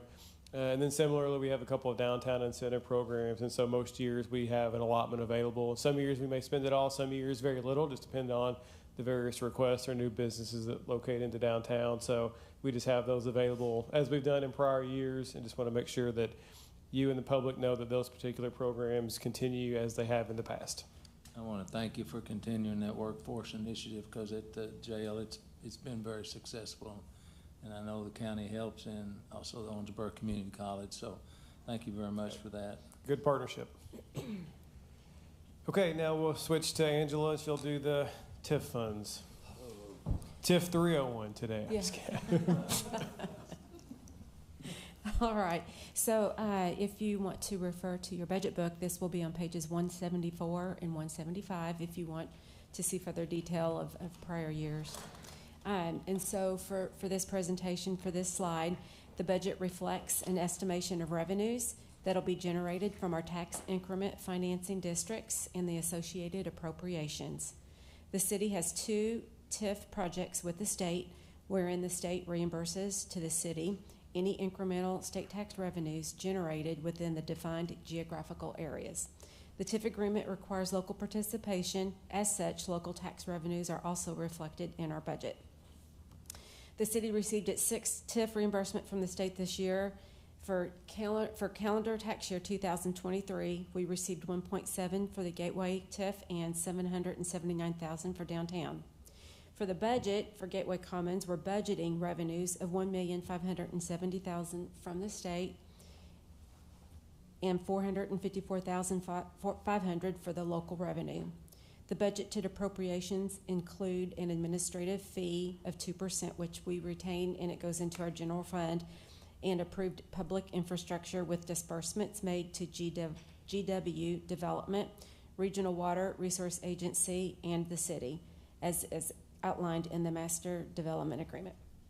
For the downtown TIF, we are budgeting revenues of $1,064,000 from the state and $683,000 local revenues. We also budget a 2% administrative fee with the rest of these funds appropriated to debt service on approved downtown infrastructure. If anyone has any questions, I'm happy to answer. I think we just went over that the other day, didn't we? Yeah. That's right. Got a very thorough presentation, as I was alluding to. We had TIF 101 and 201 that day. So, any questions? Good. None. Thank you. Okay, up next is the Your Community Vision Fund, or sometimes referred to as the acronym YCV. As you'll recall, that's funded by a dedicated portion of the occupational net profit tax of 0.33 of our total rates of 1.78. By ordinance go to the YCV fund, and they are used again by ordinance restricted to capital projects and stormwater. Leland administers that particular program, so he will brief these slides. Thank you, Mayor and Commissioner. Leland Hancock, Assistant City Manager. As the City Manager alluded, most of these this fund funds the bulk of our capital projects. A large portion of those, obviously, the stormwater projects, KIA loans that we have that are debt service on, are basically our basins. And I commend Joe Shepherd and Kevin Collian, obviously, for their work years ago and even now. If you've noticed in the recent flooding events that we've had, not that we don't have flooding, but we had very minimized flooding, and all of those efforts for those basins and stormwater projects are attributed to that. You also have a huge amount of debt service for our larger parks projects, Riverwall, Edge Ice Center, Public Works, we do the sidewalks, and then the public safety portions, Operation Firehouse. So the lion's share there is going to Station 1, Station 3, Station 4, and the Fire Training Center. Next slide. So as we spoke of stormwater, we kind of break that up into multiple pieces. You've got a city crew that takes care of 50 some odd miles of ditches. You've got projects that are outsourced to contractors. We've also paid for a crew to beef up RWRA to deal with probably a lot of the complaints that you all receive from your constituents based on inlets, street flooding, all the different types of things, ditches in their backyards, cave-ins, inlet lines. I mean, there's tons of those. We do culvert repairs as well, where the entry to a lot or an area, and those culverts obviously collapse and have to be repaired or maintained over time. Again, the stormwater debt service there for those KIA loans. It's a pretty extensive amount of work that goes on. I know we had hundreds and hundreds of tickets out there for complaints, and the engineering department's really worked hard to get those down, and dividing those 3 crews up has really been able to bring those down into about the 50 or 60 range right now. The final piece we've got, I know we've talked about the downtown archway signs. We've gotten rave reviews on our entry signs, and people are tickled to death with those. So that portion, well, yeah, sorry about that, Nate. I've been very happy with those. That project is finished. As a matter of fact, last week they installed one of the last remaining signs with a little right-of-way issue with. So focus now will turn to the downtown archway, and I'll bring up some more details at a work session on that. We also have IT infrastructure that we continue. Ms. Waniger had brought on Skeens 2 or 3 years ago to basically evaluate our IT department and evaluate the city as a whole. So you have network issues, you have security issues, you have all the different pieces that Skeens identified. So we're going through that as a process and rectifying those issues. And the sidewalk program as well, we've bumped that up again, $250,000 this year for $550, which I believe is the most we've done in the last ever, which will go a long way. So they were 4 years in Apollo. I can't predict, talking to Kevin here, but it should shorten that cycle up for the next series that they're in. If we can continue to do that, they can move around the city much more quickly. If there's no other question on the community division, I'll turn it back over to the city manager. Questions? Well, just a clarification. So the archway sign, I know when Abby was doing Triplet Twist, there was discussion about putting it like near, right past the old hospital. Is that kind of where we're still thinking, or we're not sure of the location? This one will be on Frederica Street, roughly between 7th and 8th, around Brescia there. We're looking at multiple options there with right-of-way or doing some little bump outs into the parking lane to set those foundations, because it's a pretty significant foundation to bridge across the entire Frederica Street, plus gain the height so trucks and heavy trucks can flow through there without hitting that. So I'll have quite a few details on that for you in a coming meeting. Absolutely. You're welcome. Okay. Okay, the next 2 or 3 slides we'll just cover quickly. They pertain to agency funding. As we talk about every year by policy, we give agencies typically a 2% increase or their actual request, whichever is less. We're not going to give them more than they ask for. And so most of them know that and ask for that 2% increase that they're eligible for. A couple of variations there. You see there's a large decrease for River Park Center there. That was because last year, or I guess in the current year, technically, we gave them some extra funding. You may remember we sort of settled with them on the old Bluegrass Museum space, or the Turley Building as we called it. We took that back. We gave them an allotment of funds for various improvements and things. So it was sort of a deal that we packaged and you guys approved. So with that coming off, it looks like a sizable decrease, but it's really just that one-time funding for River Park that's falling off. Other than that, it's pretty typical stuff. So, and then again, the Turley Building itself is the last line. We have that now to maintain, and so I think the first year we sort of just kind of estimated a number of what we need for any potential repairs or utilities and things of that nature is obviously quite high, so we were comfortable to lower that pretty substantially. So that between those two, it shows a sizable decrease, but those are really both kind of one-offs that won't repeat themselves in the future. Those are the arts agencies.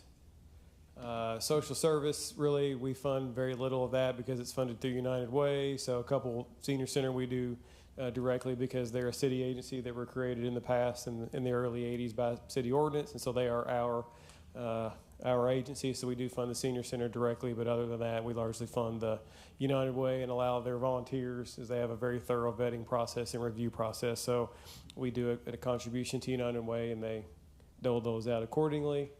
And then we have various government services that we're responsible for, and of course you can see those on the slide, and it worked the same way. If they requested 2%, then they got that. Some do, some don't. Just depends. OMPC, I think, did request their 2% this year, but it had been several years since they had, so it just varies year to year based on their respective needs. But so a very manageable increase combined there of $19,100.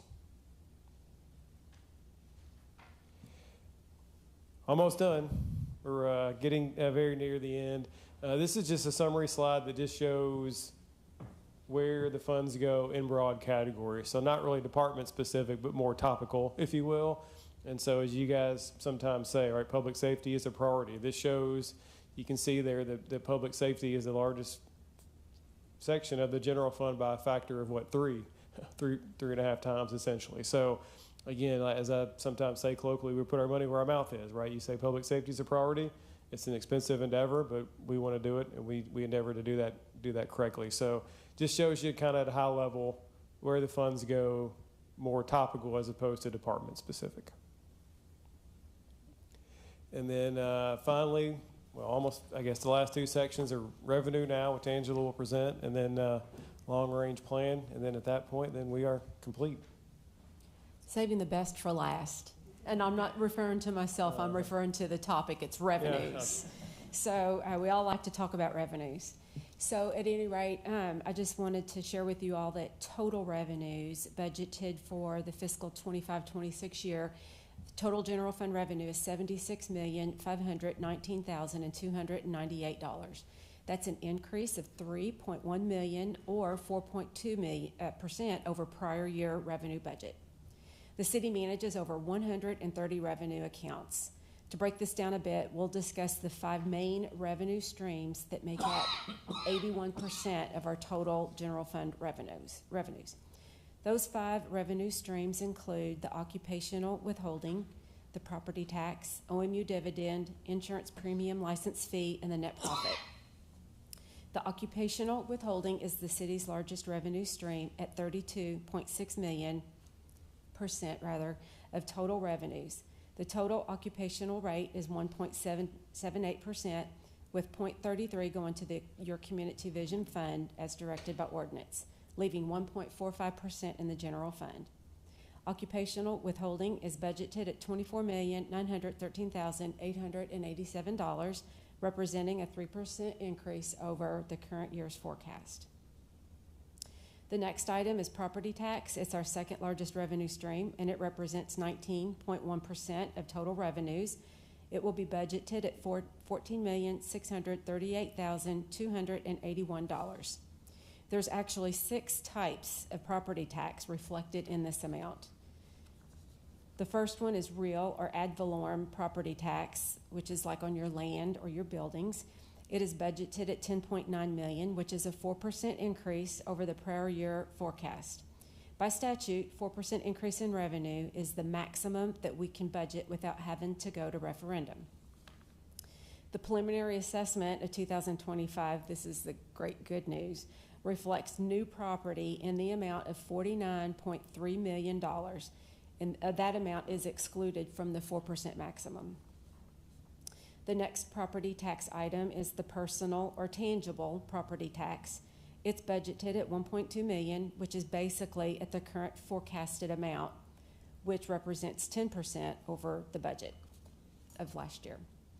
The remaining 4 categories of property tax include bank shares, franchise, omitted tangible, and vehicle, which are all budgeted with slight increases or decreases. The next item is our insurance premium license fee.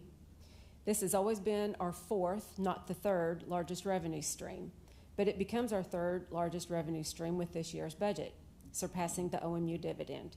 The insurance premium license fee is the fee assessed on premiums charged by insurers. The insurance company typically passes this fee onto the insured. This revenue continues to grow due to the trend of higher insurance premiums.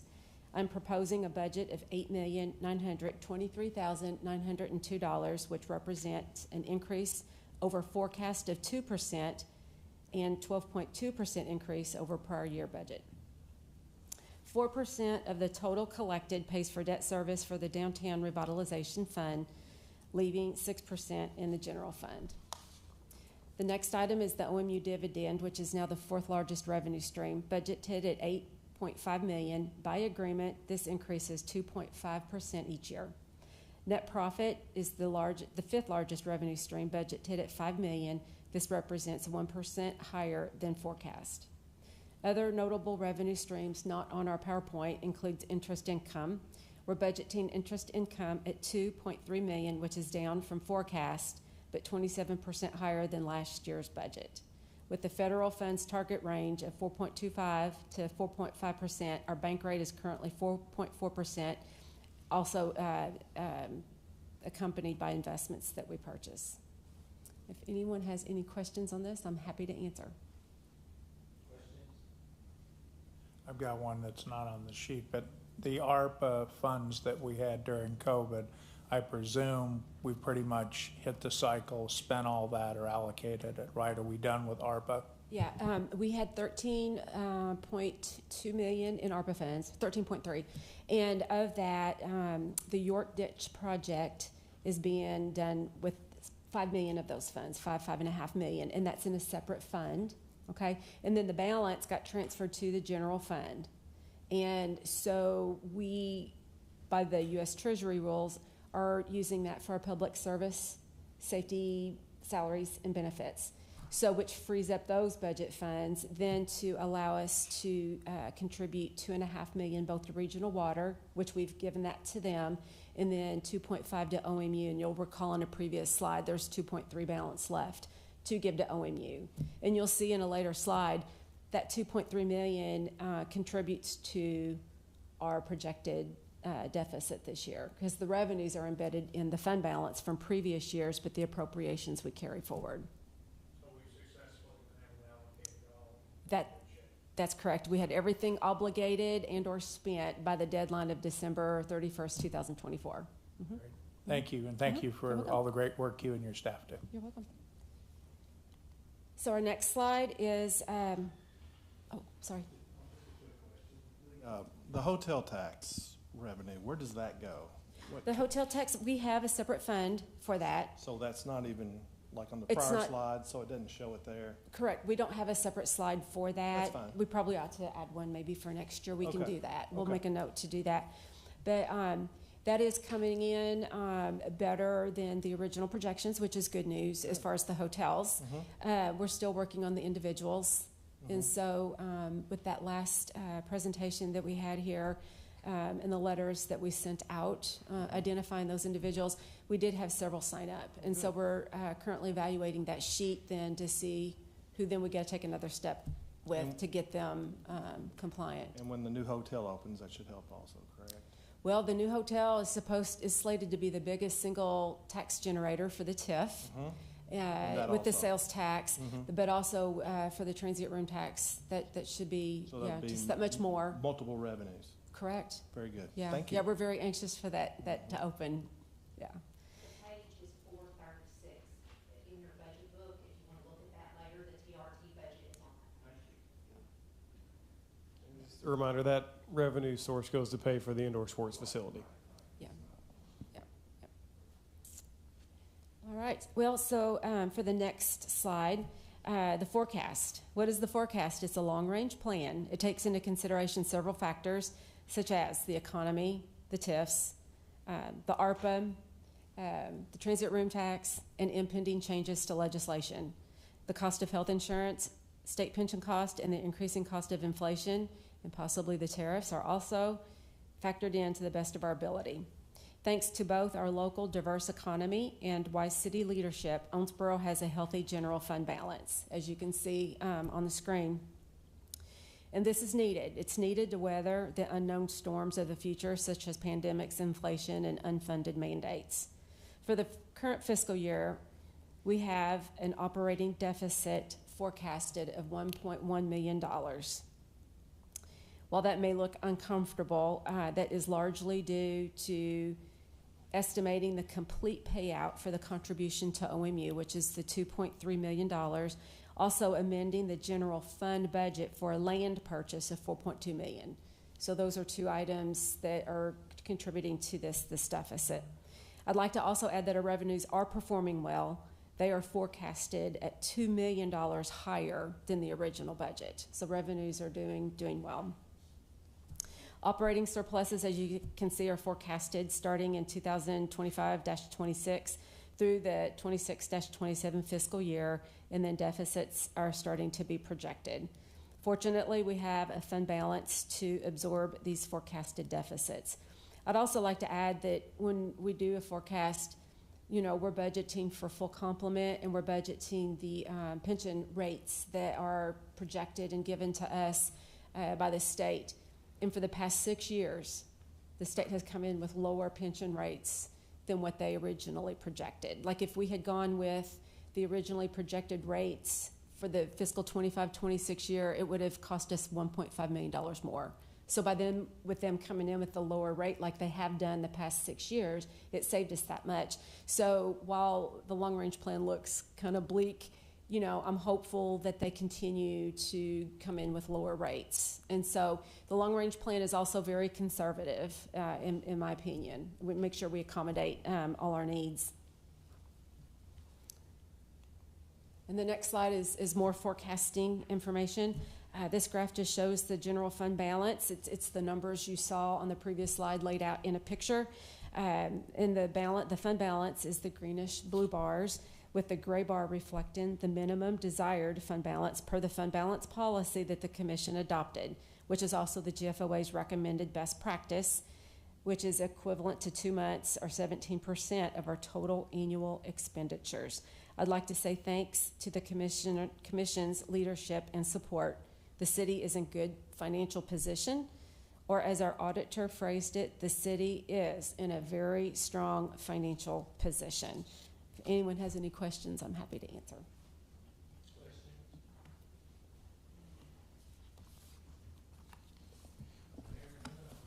Well, Mayor, that's it.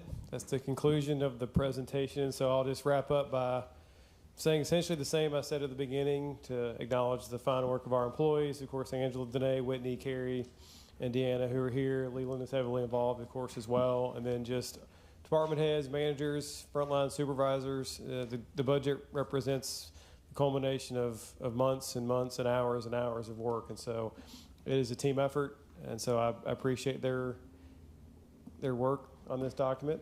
It's a large, important document that dictates our priorities and spending for the year, of course. And so I always want to acknowledge their work. And so finally, I want to acknowledge you, appreciate your leadership and support and direction you give us as we try to make these pieces fit within the puzzle, so to speak, of the finances. So, Mayor, that's it.